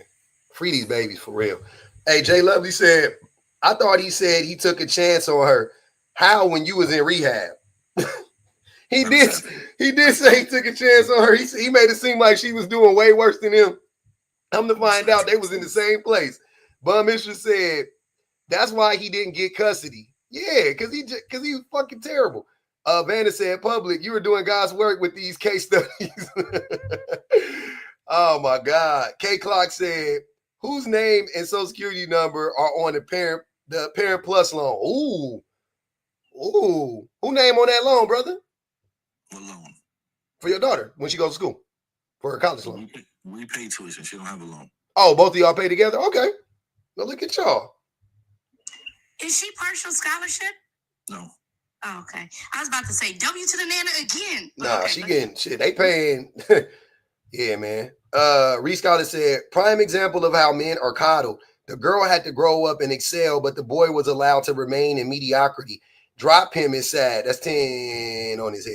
15, sorry. Teresa said, the son is disconnected youth. A neat. Damn, not good. She said your son is a neat. Nah, but he got a job though. He can have a job, but he ain't in the trade. You right. Damn, and he not getting an education. You don't want your son to be your son got a girlfriend? I have one. I don't think so. Oh man, he on a slippery slope, brother. Vanice said this loser is already wishing bad luck on his daughter. Crazy work. How to Hey man. Okay. W comment. It just sound like it, family. You can say we wrong, but goddamn. Bad luck, but you was kind of like, oh, she's in college now. If she gets a good job, then I guess she'll be like, just the reluctance to say that your daughter was doing better than your son was crazy to me. When your daughter is a college student and your son doesn't have a driver's license. Okay, valid. Now, like even being reluctant to just admit, like, yeah, she's doing better than him. That was crazy. Like, why are you protecting your son from that shit? I'll tell that nigga every day. I'll be like, hey, you need to be like your sister. I'll be on that nigga. I'll be on my son's head like, hey, man, I love you to death, man, but you need to go on and kick it with your sister more because she obviously doing something right. So, like, what is I officially do not want to hear a single other man say that women coddle their sons because this is men do it. Coddling is some shit I ever seen in my life. This man is asking, well, he just hasn't made a decision yet, and it would be kind of nice if he did. And what? I'll tell you right now, Nana wasn't standing for none of that. Not a Nana. Well, it would be kind of nice if one day she made a decision. No, Nana was like, yo, you going to school, you're getting good grades, bring your homework home. What are you having problems with?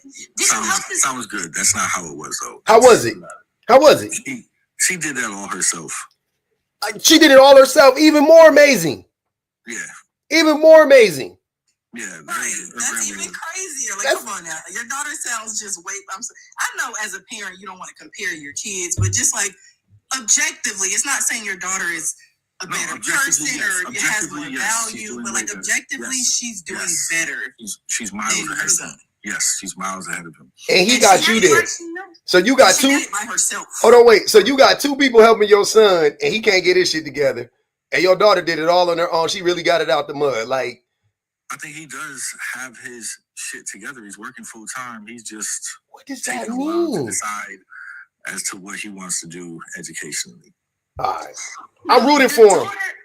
The daughter made those decisions because she lived a life of influence behind somebody that pushed those values upon her. No, that is so not when the she case, got to that age, she's like, I remember what Nana You're creating did. a wonderful story in your head. And I mean, but okay, you know what? I'm gonna say this.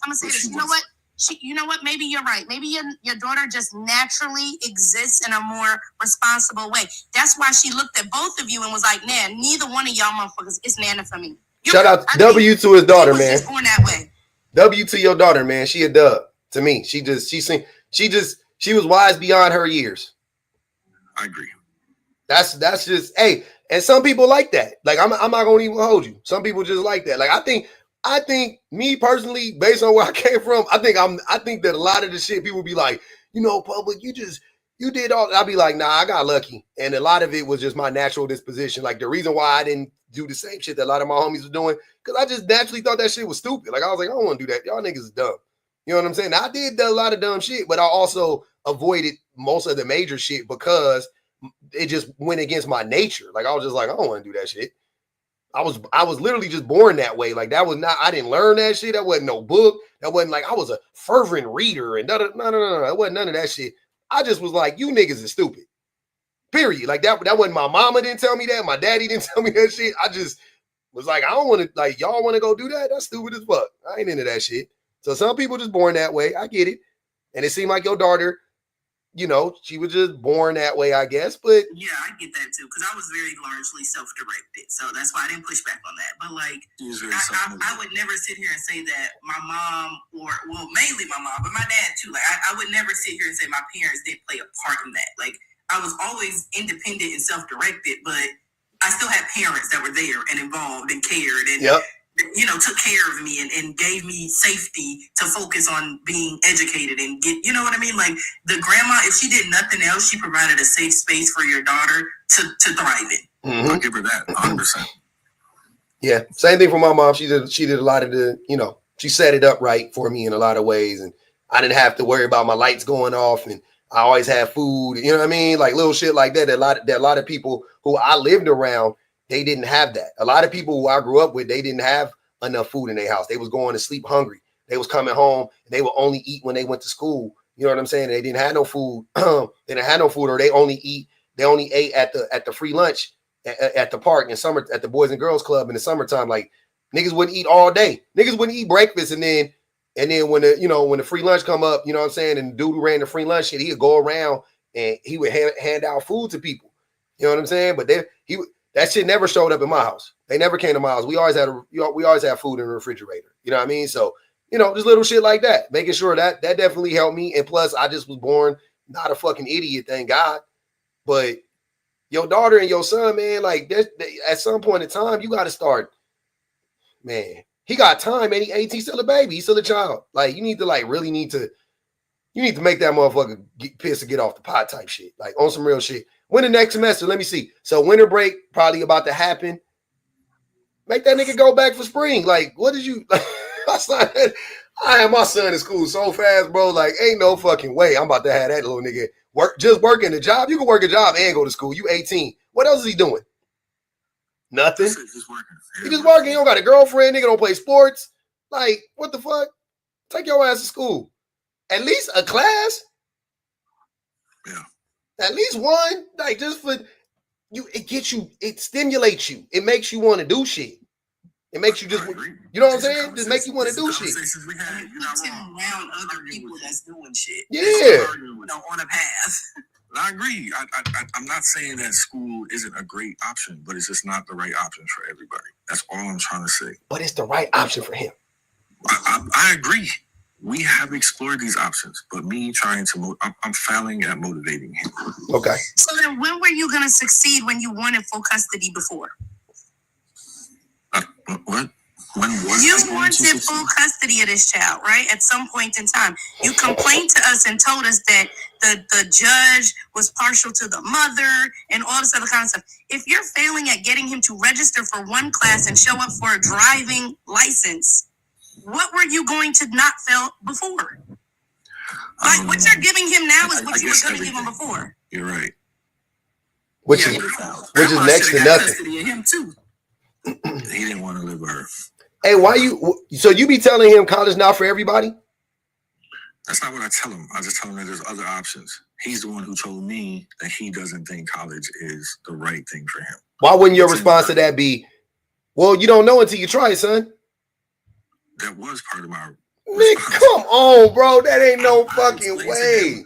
How much I enjoyed college. I told him all of the benefits that I believe there are from college, right? And these are the things that we talked about. And then he said, I'm not so sure that's the right choice for me. And I'd have been like, while I was feeling part of the problem other choices. It sounds like y'all only, it sounds like you, I can't speak for the mom.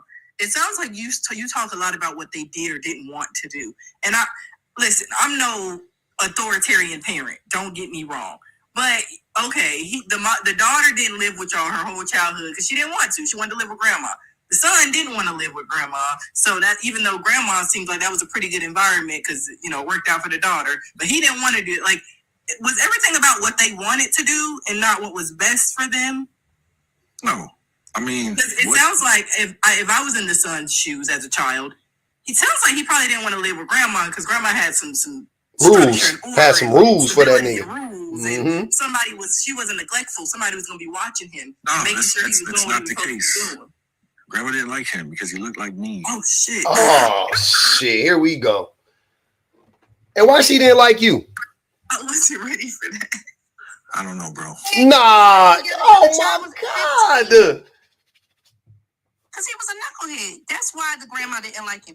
You done knocked up my daughter with your knucklehead self. Can't get yourself out of the streets. You're an alcoholic. You're in and out of damn rehab. And you're running around thinking that you got your shit together and telling everybody that you should be the one raising the damn kids. Of course she didn't effing like you. Okay. This shit crazy, bro. Like him was crazy. Cause he looked like you, so she really gotta hate you. If she hates your seed, not the girl though. The girl don't look like you. She looks more like me than he does. Oh, okay. So it wasn't about him looking like you. You just contradicted yourself. Look, I don't know why other people do what they do or why they did what they did. You just said the grandma didn't like him because he looked like you. Sir, You just said the daughter looked even more like you. It's a theory. How are you not having these conversations with people? Man. Like, what is happening? Like, I'm not letting none of this shit slide by me. I need to figure this shit out. So you never sat down with Granny and was like, hey, we need to work this out for the kids. I'm trying. Conversations don't go well with her. Look, she you didn't like your son, not because your son looked like you. She didn't like your son because your son behaves like you. That could be true. I ain't even about to sit here and say that lady don't like the son because I don't believe it. I don't believe it. It's fine. We saying a whole lot of stuff. I ain't about to put that on that lady. Nah, I don't believe that at all for 1 second. I mean, you know, I could be the villain. She could be the hero. Whatever. You are the villain, though. Bro, she raised your daughter. She raised you. You are 100% the villain. No doubt about it. You the villain. I don't really think she raised her. I think she just gave her a secure environment. She raised That's her. raised even that. Just that alone. Send that lady a bouquet of flowers tomorrow on payday. Don't be so ungrateful. Oh my. That's ungrateful as shit. As soon as you get paid, you send that lady a bouquet of flowers and a thank you note for the wonderful job that she did with your daughter. That's the problem with y'all niggers. That's why nobody don't want to do shit for y'all no more. That's why you see more and more women being like, F y'all. Because at the end of it, you can't even be like, dang, look at that wonderful thing you did for her. You provided a home for her, somewhere that she could come home to every single day. Made sure that she went back and forth to school. Make sure that she had food in her stomach. Clearly gave her good encouragement. All right? Whether or not she was self-directed or not, children still need encouragement from somebody. She provided all them things, and you want to come on Beyonce's internet in the middle of a Jay-Z scam and be like, she wasn't this or that? That's crazy. Yeah, I'm pretty sure every school project, grandma was the one trying to go get them poster boards and that damn Elmer's glue and shit. You wasn't out there at Walmart trying to pick out the volcano materials. That paper mache shit. Right, all that stupid shit. That shit gonna break right after the fucking shit happened. It's gone. Grandma, she didn't come tell you at 9 o'clock. She had a project due the next morning. Grandma got to go to Walmart at 9 p.m. Actually, I work in the engineering field. I think I probably would have been able to make a paper mache volcano pretty well. Hold on, you don't get to brag. Hold on. That's what we will not allow. You would not. You do not get to brag about what you could do or what you could have did when you wasn't there, nigga. You wasn't there. I'm just saying. My nigga, you wasn't there, my guy. Like you tried to take something away from your daughter about her being better than your son in life. You trying to take something away from grandma now. Oh, I wouldn't say she raised her. She just provided a stable environment. What the fuck? Listen, before I use the basketball analogy and be like, how many points do you get if you miss it? This dude want points for not shooting at all, running around like, if I was the one to take the shot, I could have made it. That's what he's saying. You didn't even have the ball in your hand. You wasn't in the hey, and worse than that, yellow chick, the coach told him to get in the game, and he said, nah, and then critiqued everybody when they were in the game. Legit, yes. Like, what? I wish my son would. She didn't really raise me. She just provided me a safe, stable environment. I will punch you in your teeth. What do you mean? Oh, my God. That shit would be so foul. I'll be so disappointed. I raised you, fool. I'm not gonna lie. If my son said that shit about my wife, I would cry because I would know I failed him. I would 100 in that moment. I would 100% know at somewhere in there I failed him. He 18, 20 years old. He talking about my mama didn't really do nothing to her. I'm not even angry. I'm telling you, I wouldn't even react like what? Like I wouldn't even trip on it because I would just break down like, yo, what? How did we like that would be crazy. How are you gonna take that away from that woman when she raised your daughter damn near her entire childhood? Like whatever job she did, it was a better job than you did because she did it. She did it. While acknowledging that she provided the stable environment is the part that takes it over for me, right? Because kids do that, especially teens. They're like, you never did nothing for me. They do that in the heat of yellow chick. In the heat of the moment, they do that, but they don't do that overall. We gotta clock something real quick. Yeah. Did grandma do it? She did it so well that when it came time for you to get custody of a child, you said, my daughter's good. I don't need to take her. I gotta go get my son. So now, fast forward in the conversation, please don't take nothing away from that lady because she did such an amazing job. You felt like your daughter didn't even need you to get custody of her. And the court she was good with her grandma. And the court agreed with you, Chan. The court said the same fucking thing. Yourself. Forget the court. I'm gonna say that's biased. The court said the same thing. Said your daughter was so good with her grandma that you didn't even need to attempt to get custody of her. Now, well, I wouldn't say all that. I would. She provided a stable environment for her. You thought she was good enough to leave her there with her. Vanice said he's jealous of his daughter. I'm jealous of her. That's what they saying, brother. Okay. It's interesting. It's an interesting take. Is that interesting? Are you not? I Seriously. see how I could be jealous of her. I'm proud of her. I don't either. Jealousy is not an emotion I would say I feel when it comes to how I feel about her. It's not jealousy. Sir, when do you plan on taking that child to go get his license? When we get off of this right now, are you going to immediately go sign up for that shit on the DMV website? No, actually I'm not. I'm gonna get ready to go to work. But I'll text him tomorrow morning. I'll see if he's got time. We can have a conversation about it. He sure do like talking to that little nigga about stuff. I ain't got the patience. I don't be talking to him. I be telling him. I love me and my baby talk all the time, but I don't be liking to talk to him about what he needs to do. He either do it or I'm gonna make him do it. It's either or. My son, now I'm gonna tell you something. He 8, and we done smooth all of that out already because he's really and nope. That nigga already. Today I told it. I said, hey, put your socks on, Lennox. That nigga said, okay. Just like that, jumped up. He started to do that more. Before it'd be like, put your socks on. Oh, wait a minute. No. We nipped all of that in the bud. We not doing that. Put your socks on. Okay. Woody woo. Okay. Yep. Hey, mama told you. His mama last night get in the shower. That nigga, mom, wait, but the game. No, get in the shower right now. Okay. Like, we not, like, I don't know what the fuck type of time y'all be on, but it sounds like that boy don't respect you. To me. Maybe you don't. Maybe you don't. I mean. Maybe. You not talking to him about that? About what? How are you not having these conversations? You say maybe the stuff that is blowing my mind. Like, you're not what are you talking to him about? What are y'all talking about? The Knicks? I believe he respects. Well, we do talk about the Knicks, but they're doing. They're not bad. Fourth in the conference. But no, Bro, how do you not know if your baby respects you or not? I know he respects me. It's why does he respect? Where's the proof? Because he call you for a ride? He calls me for more than just a ride. For money? No, he doesn't ask me for money anymore. He's got his own job. Okay. If he did, I would give it to him. Just because he has a job doesn't mean he's 100% independent. He don't live on his own though, right? He still live with your wife? You wouldn't pay for the DMV because he has his own job. I didn't say that.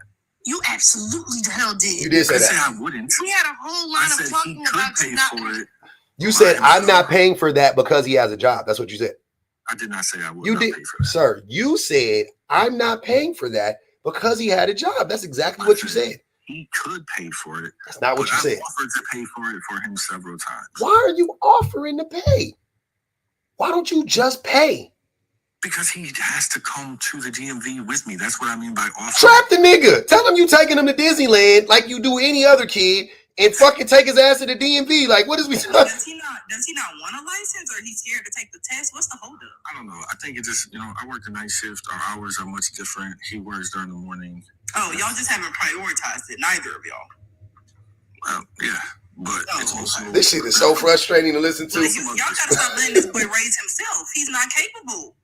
He's not doing a good job. Like, somebody got to take the reins at some point. The parent. Somebody is the parent. I'm talking about him and the mama. Oh, okay. Yeah. Grandmama, somebody, yeah. please. Mm-hmm. Okay. Because I'm Grandma like. says she's black woman resting. Y'all leave grandma alone. Grandma says she's taking off the season. She done raised a daughter who came home pregnant with some dude who's in and out of rehab and selling. And then raised the baby. In bags.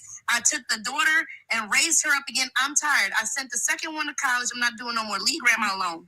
I'm just saying, he lived with the mama. She ain't making him get no license either. He got a stepdaddy, a mama, and a stepdaddy not there no more, Shan. Parents does it take? Stepdaddy not there no more, Shan. Oh, stepdaddy left. Okay, never mind. Stepdaddy gone.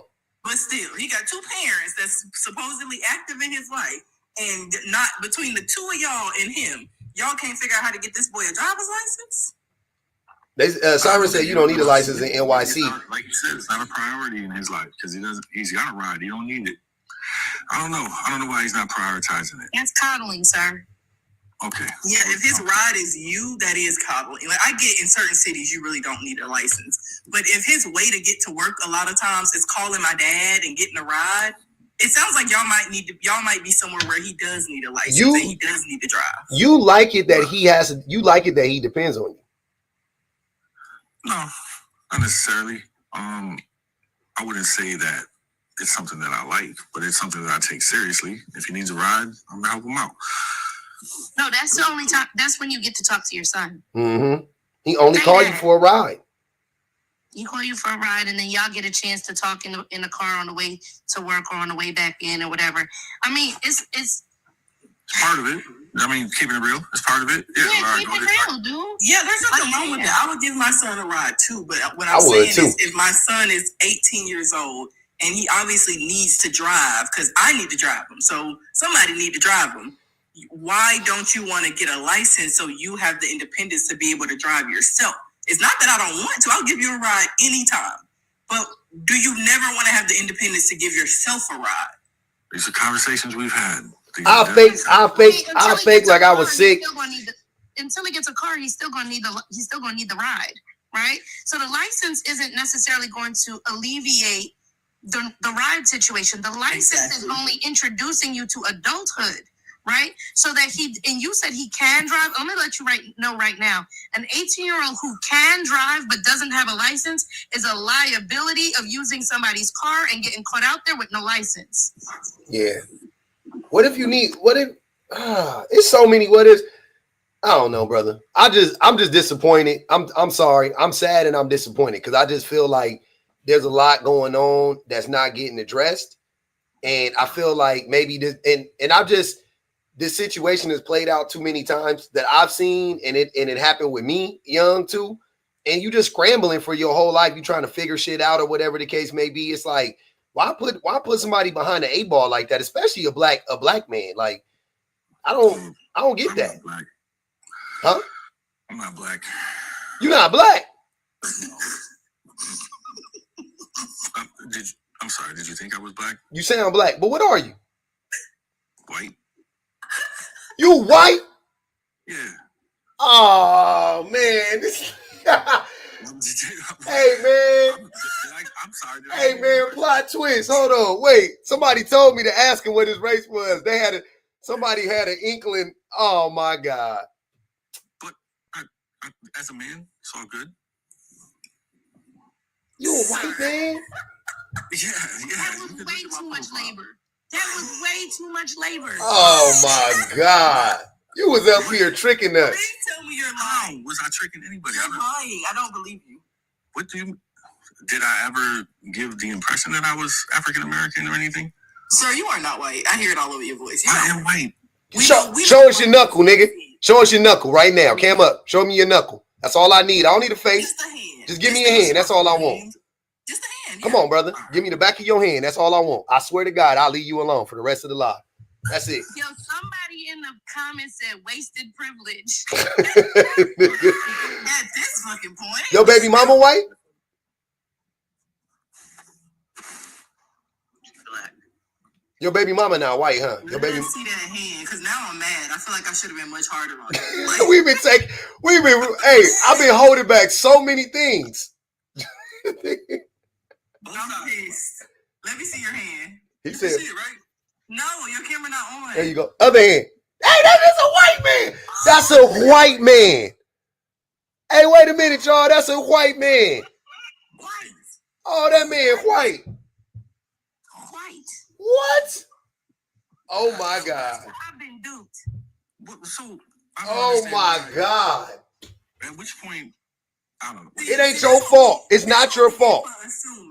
We assume. You were telling, that's very anti-black. We black. Hey, that's all it was. Look, this all our fault, y'all. We all gotta hold that L. Everybody in the chat, we all gotta hold that L. That's all on us. That man didn't do that. That's us. That's us.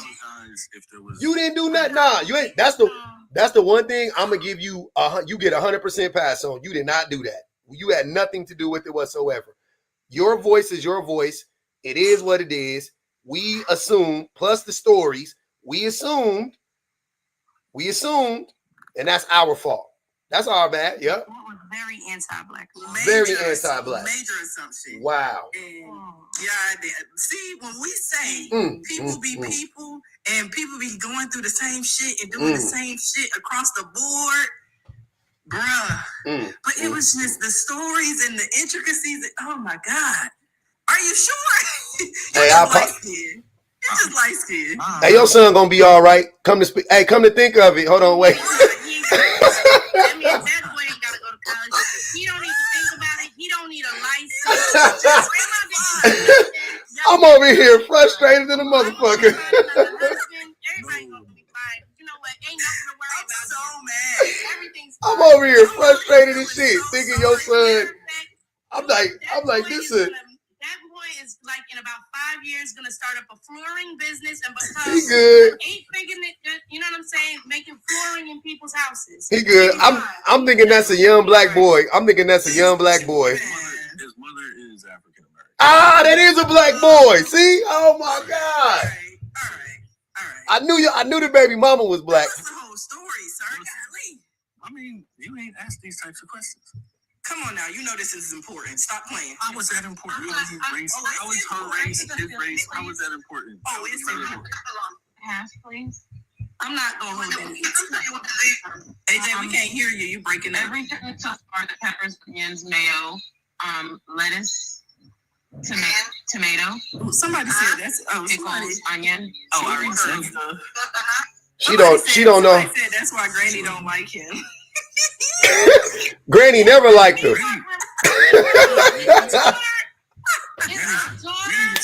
Granny's Italian. Granny's Italian? Wait, she mixed? Wait, Time out, y'all. Hold on. Wait. I got to clock. Hold on. Grandma is the daughter with your mother? Or No, the her mama. The mama. So she mixed. The baby mama mixed. Yes. Oh, that baby white. Okay. Oh yeah. Now we back to it. Okay, that baby gonna be all right. We be. Because what happened right there is that so what happened is that the baby mama is mixed, but when she mixed white back, the children are now Back white. They white, yeah. Yeah, they white again. Yep. Y'all are white again. So they're trying to take us on an emotional roller coaster. This shit done. Hey, I'm everywhere. White again. So their black grandfather doesn't matter. The heritage doesn't matter. Heritage. Their heritage doesn't matter. What you talking about? If their mom is mixed and you're white, 9 times out of 10, them kids look more like you than they look like me. They are very light. Of course they are. Very light. What's their phenotype? Hold on. What's their phenotype? What they face looking like? The phenotype. Do they look like white people or not? Don't play dumb. Yeah. Then they white. That's what we talking about. They white. It don't matter what the fuck they granddaddy was. Nobody give a fuck. To the world, nobody is asking me, was your grandparents black? Okay, then I won't treat you like. They look at me and they be like, black girl, that's how I'm gonna treat you. That's how blackness works around here. I can have I got 2 white grandparents. Who cares? I don't think they see themselves as white people though. They should. They believe they're mixed. I think that they take their African American heritage serious. Their mother. Does your son say nigga? Hold on, wait. Did your son say nigga? We've had this. He used to. That's the part of the heritage he want to keep. He want to be able to say nigga. I knew it. It was a tough conversation for me to have with him, but you know, he was having trouble at school when he was in middle school.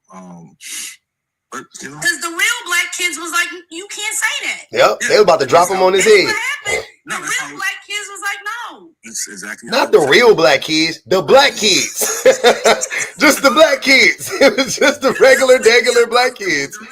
They was like, absolutely the fuck not, Tyler. They were like, get the fuck out of here. Madison. Edward's kids walk around saying the N-word.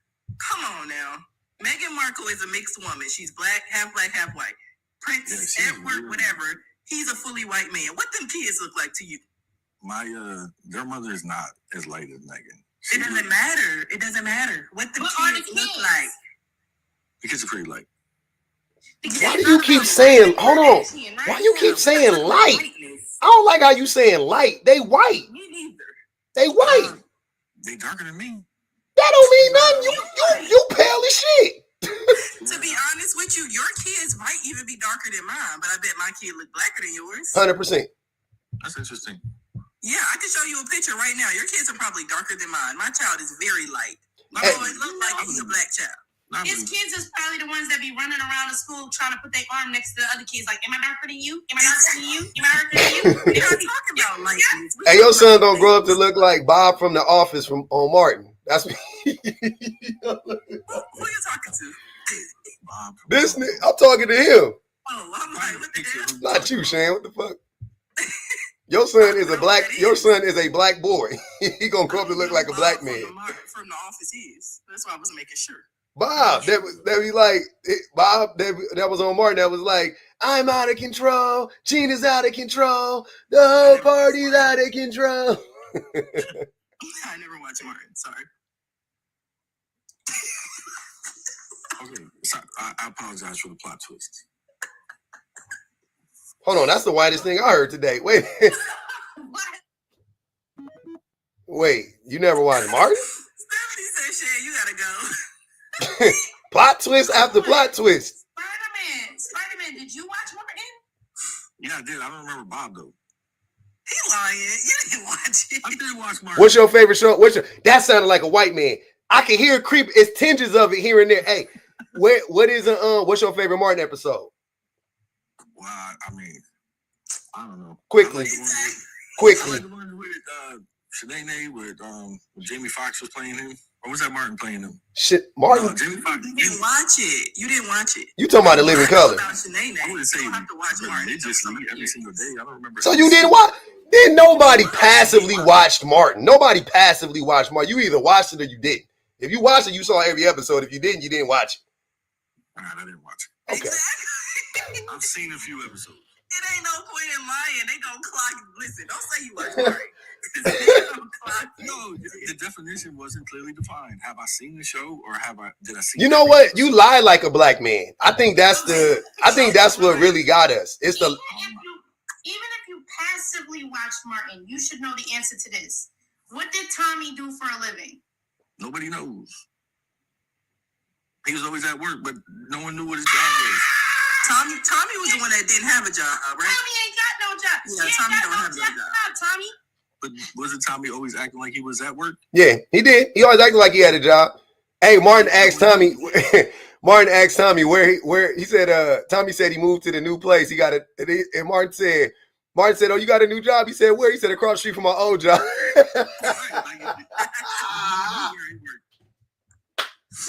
Just lying. That nigga said, hey, that nigga Tommy said across. I remember he was eating them chips like nonchalantly when he said he was like across the street from my old job. That nigga Martin was like. Yeah, if you hang around, Oh my God, man! You'll know a lot about Martin and never had to watch it. But when people start really asking you questions, they gonna clock it that you never actually watched the show. You watch Martin vicariously through your. Black people talk about it enough to get some of the references. I watched it passively. Hey, remember when them little people came up there for Tommy and them niggas? I don't want to start talking about Martin, man. That shit was so funny. The comments want to know if he wanted to be a Wahite Muslim. You want to be a white Muslim? I can see that on the East Coast. They be doing that type of shit. Where? Whole I'm on the East Coast. I have never met Tyler, Alam, whatever, none of that. No.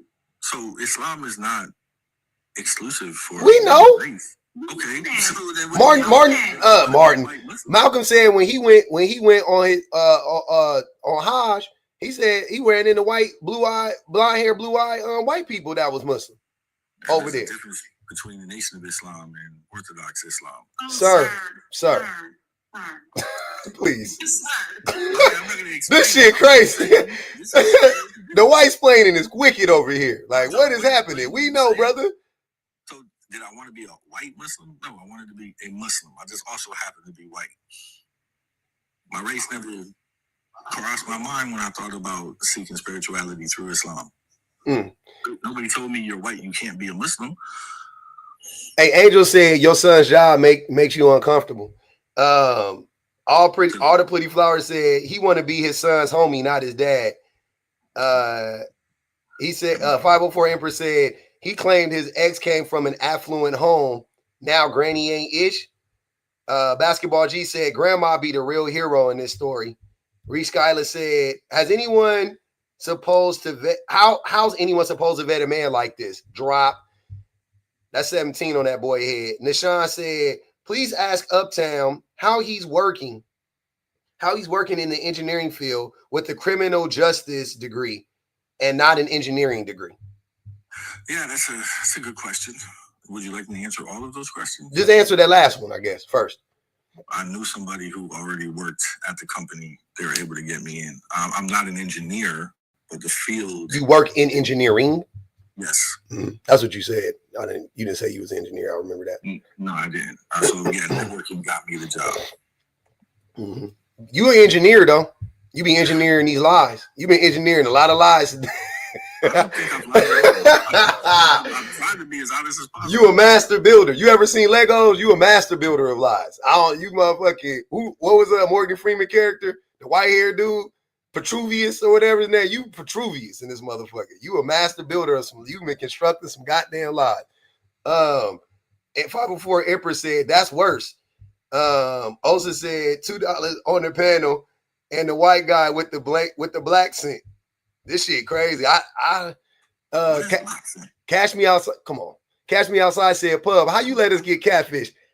Everybody got catfished. It was one person I saw in the chat that asked, what's his ethnicity? What's his race? And I ignored it because I was like, it's a black man, obviously, and I let it go. I'm not sitting here trying to talk in any I'm not saying you are. No, sir. This is the one thing of the entire line that we said is not your fault. Everybody collectively took accountability for our anti-blackness on this one. We got to hold that L. It's your fault. This one, it's not you. Nope. I'm holding that L all on. I put that all on me. You did not do that. You never let it on. It never came up or nothing. We just assumed, and that's our fault. Tonight just said, G-Eazy, is that you? Nah, G-Eazy for the Bay. I don't even try. Reese Skyler said, speaking of Martin, Tommy from Martin visited our elementary school to speak to us. I still remember it to this day, man. He was a solid brother. Funny as shit. Osa said $2 on Shan for not watching Martin. What happened? What had happened, Shan? How you ended up not watching Martin? That's crazy. Wow. Okay. On what planet do affluent women not raise kids? Maybe affluent was a poor choice of words. She just was doing better than me, man. Where you grow up at? Where you grow up at? Rochester, New York.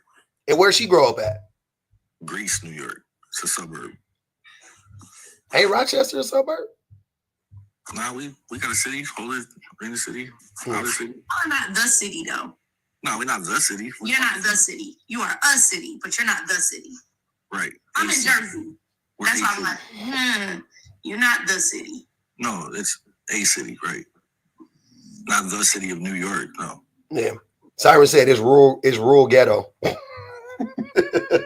That's a hell of a combination. Rural and ghetto? Jesus Christ. I mean, I don't know. It's a metropolitan area. I don't know. It's the only city I've ever known. That's where I grew up. That's where I live. I don't. You a city boy. 504 Empress said, what in the Paul Wall going on here? We got duped, y'all. We got bamboozled. We got hoodwinked. Led astray. Run them up. Malcolm X quotes. Hey, man, you're not supposed to know that. Why? You know why. Because I can't read. If that's what you think. I think you can read. Yeah, I do. Avidly. All right, I'm with you. You know what? Him being YT, alcoholic, selling smugs, and still had a degree. Sound like some white people shit. Yellow, that's what man. That's where we should have been like, cam up, sir. I cam up. I clocked notes of it then. I was like, he got a degree? When he said he had a degree, I was shocked, but I didn't press him on it. I was like, we were all like, can't compute that part. But had we had the racial information at that point, we would have understood because they do that. Yep. They be doing hard stuff and come out with their degree, master's degree, and they've been doing powdery things the whole damn time. Selling smugs. I got a felony too. Oh, you got the felony when you was 19? That's what led you to going to rehab or whatever? When I was 17, I got the felony. It ain't on your record no more. It didn't get expunged? Nah, it was on the adult record. Damn. They do that to y'all too? Yeah, they do. They do. I know somebody that got some shit on their record. Yeah. I thought that was reserved for us. Maybe taking teenagers and giving them adult cases. Nah, I know somebody that got that shit on their yeah. I know somebody that got that shit on their shit. A white dude that got that shit on their shit. He got it when he was like a teenager. 16 charges as an adult. Got sentenced when I was 17. In Rochester, yeah. Y'all be out there acting up, I guess. Well, are you not entertaining y'all? Hey, bang the cash out one time, y'all. We got 149,000 likes. I appreciate that. Are you not entertained? Damn, that was good. How did we arrive at this place, man? That was interesting. That was a great story. You was a good sport about it too. Nia X asked, was it violent? I think he got a DUI, he said, but what else? That's not the felony. NVO, criminal possession of a weapon, 3rd degree. Class D felony, unregistered pistol. You ain't get 3 years for that? No, I got probation. I got 8 months in jail, 5 years felony sharp probation. Okay, there go the privilege. Because I'm like, dang. In New York too, they don't. 3 years for that. They don't play with them. They don't play with them pews in New York. They'll lock your ass up. I'm saying they normally get 3 years for that. He got 8 months. That's why I was like, oh, okay. I usually get 5 plus, depending on how many rounds are in. Yeah, in the per bullet. Yeah. So they never found the pistol. I was convicted off of basically a statement. So I was an accessory to a crime. I just had shitty legal representation. Yeah, that's because you was poor. You was poor. That's the thing, right? So you on that Theo Von type shit. You had 2 sweaters and you had two tank tops in the winter. You know what I'm saying? I didn't grow up with a lot of money. I don't know about Theo Von type shit. He's funny, but nah. I don't like Theo Von. I'll be honest with you. I don't like his comedy. Yeah, I think his comedy is corny to me personally. Some of the stuff he says would never come out of my mouth. He wanted he the white person that be like, I was poor, so I was just like you, black people, and I'm like, no, you weren't. You were still white, but you were poor. Yes. I get it. Yeah, I understand it. 504 Empress said, now we know why his son doesn't need to go to school. We done cracked the case, y'all. It took us fucking 3 hours, but we done got to the bottom of the shit. We know why his baby don't got to go to school. All right. That was interesting. Hey, I appreciate y'all coming up, man. We about to I'm happy y'all didn't drop them. I'm happy y'all didn't drop them. I'm not happy y'all didn't hit the cash app, but I'm happy y'all didn't drop them though. Cause I'm glad we got there. Cause that was crazy. That was crazy.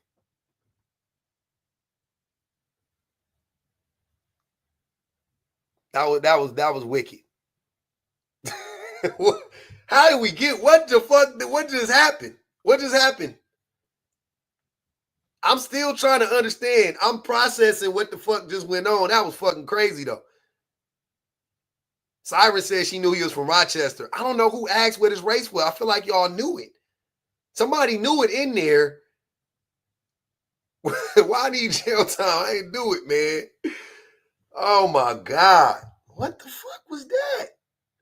I don't know if he was Italian. He said the grandma was Italian. He said the granny was Italian. Next live is going to be about black people being anti-black. Appreciate you, Elizabeth. Hey, next live going to be about how black people are anti-black. We going to have to break it up on this one, y'all. I'm sorry. We got to go back to the drawing board and figure this shit out.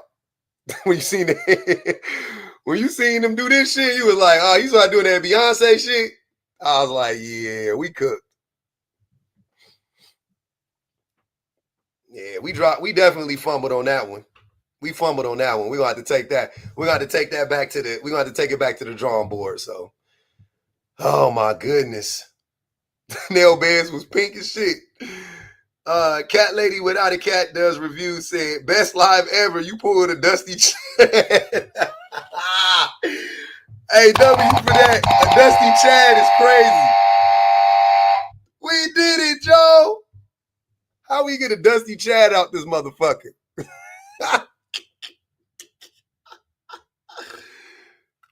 Miss Franny said it happens to him all the time and he likes it. He likes the attention from the blacks. L Live is crazy, Lux. L Live is crazy. Damn, that shit crazy, man.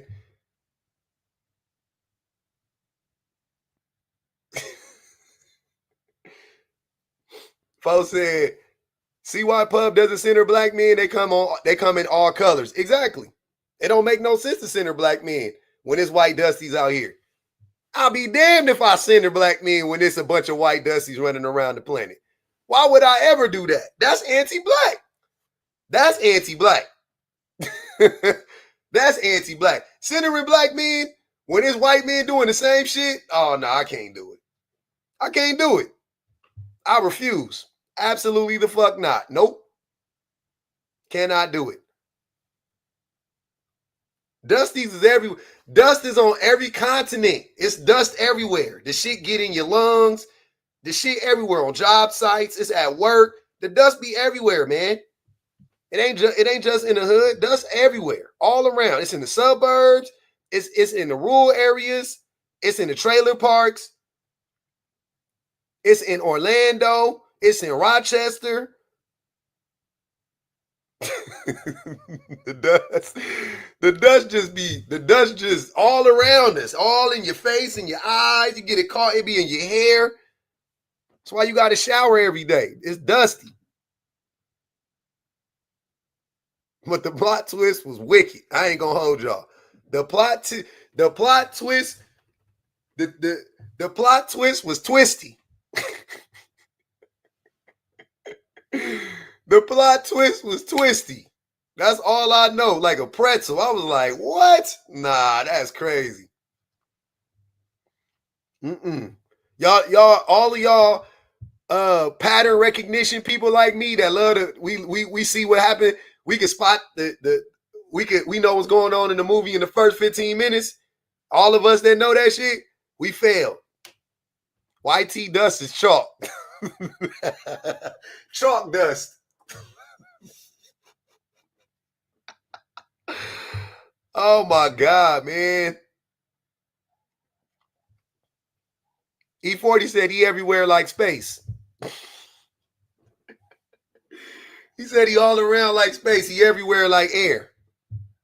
These niggas is everywhere, all around you. Up, down, below you. Devil's dandruff. Tiff said devil's dandruff. He knew he was catfishing us. He knew we thought he was a black. He knew we thought he was a black. He knew it. Ain't no way. But I still can't blame him. He knew we thought he was a black. No doubt about it. Hell no. Ain't no way. Hell no. He knew. He knew. His son looked like Tim Harris. Nah, his son white. Hey, when y'all run into his son, you got to be like, what it do my octoroon?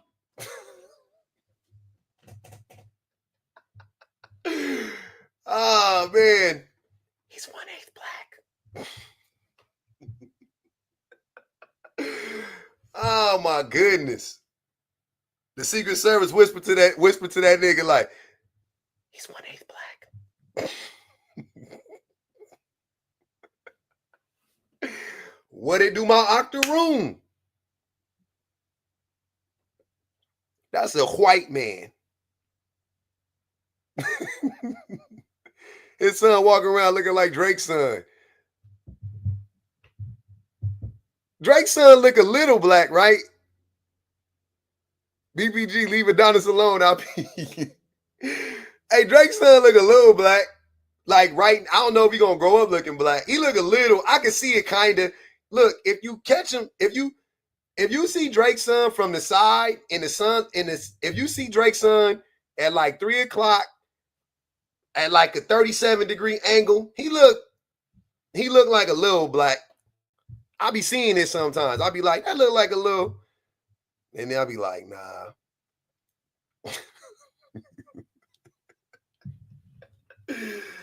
Oh my God. Hey, they vowing, hey, in the chat, they said, we vow not to let this happen again. The real plot twist to end 2024, E-Money said, crazy work out here, man. Nah, Adonis a white man. I know, I'm just playing. Adonis is a whole white man. He kind of look like a white woman because he a baby, but he a whole white man. His son look like his mama. Look like Sophie. Yep. Hey, wait a minute, man. My boy. Friend graduate on Friday, man. That's what's up, brother. It been a long road. He about to be done. That's what's up. We're going to get us a good teacher we're going to get us a good teacher.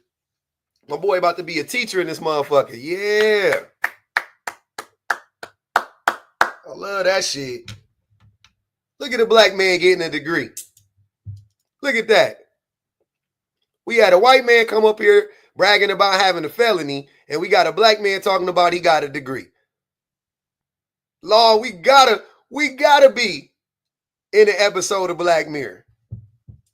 This gotta be the episode of Black Mirror today. Y'all didn't look, this shit crazy. On a Tuesday? Oh man. We done got catfished by a white man. And my boy just said he graduated. I love it. Best live ever. I love that shit. We was in there shit. Oh my God, we were shitting on black. I know in my mind I was like, oh man, we got another black man. He don't want to take care of his baby. Look at this. I was sick to my stomach. I ain't gonna lie. I'm happy that was a white. I never thought it wasn't a black man, but when I found out it was a white, I felt a little relieved. I felt a little, I ain't gonna even lie. I was like, thank God. How he trick us though? Did he? He never said he was white. He never said his race or anything like that. He just sounded black. He did say he wanted to be Muslim though. He did say he wanted to be a Muslim. That was odd.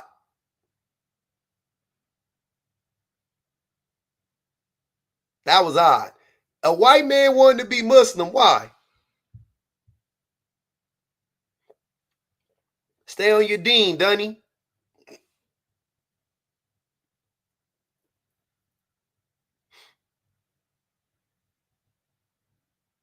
Stay on your deen. Get on it and stay on it. Oh, that was crazy. Damn, that was crazy.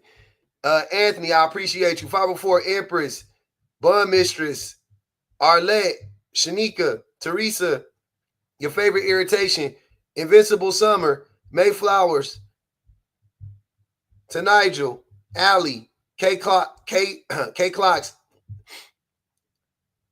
J Lovely Nicole, Vanna Marie, all the pretty flowers, Basketball G, Nashawn, Osa,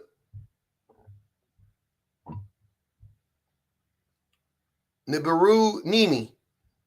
That's like, damn, that's a dope name. Misogyny isn't about race. Stay focused, y'all. It ain't about race. We know. But damn, did we ever get caught slipping. Cat Lady Without a Cat does reviews. I appreciate it. Man, that was fun. All right, I'll holler.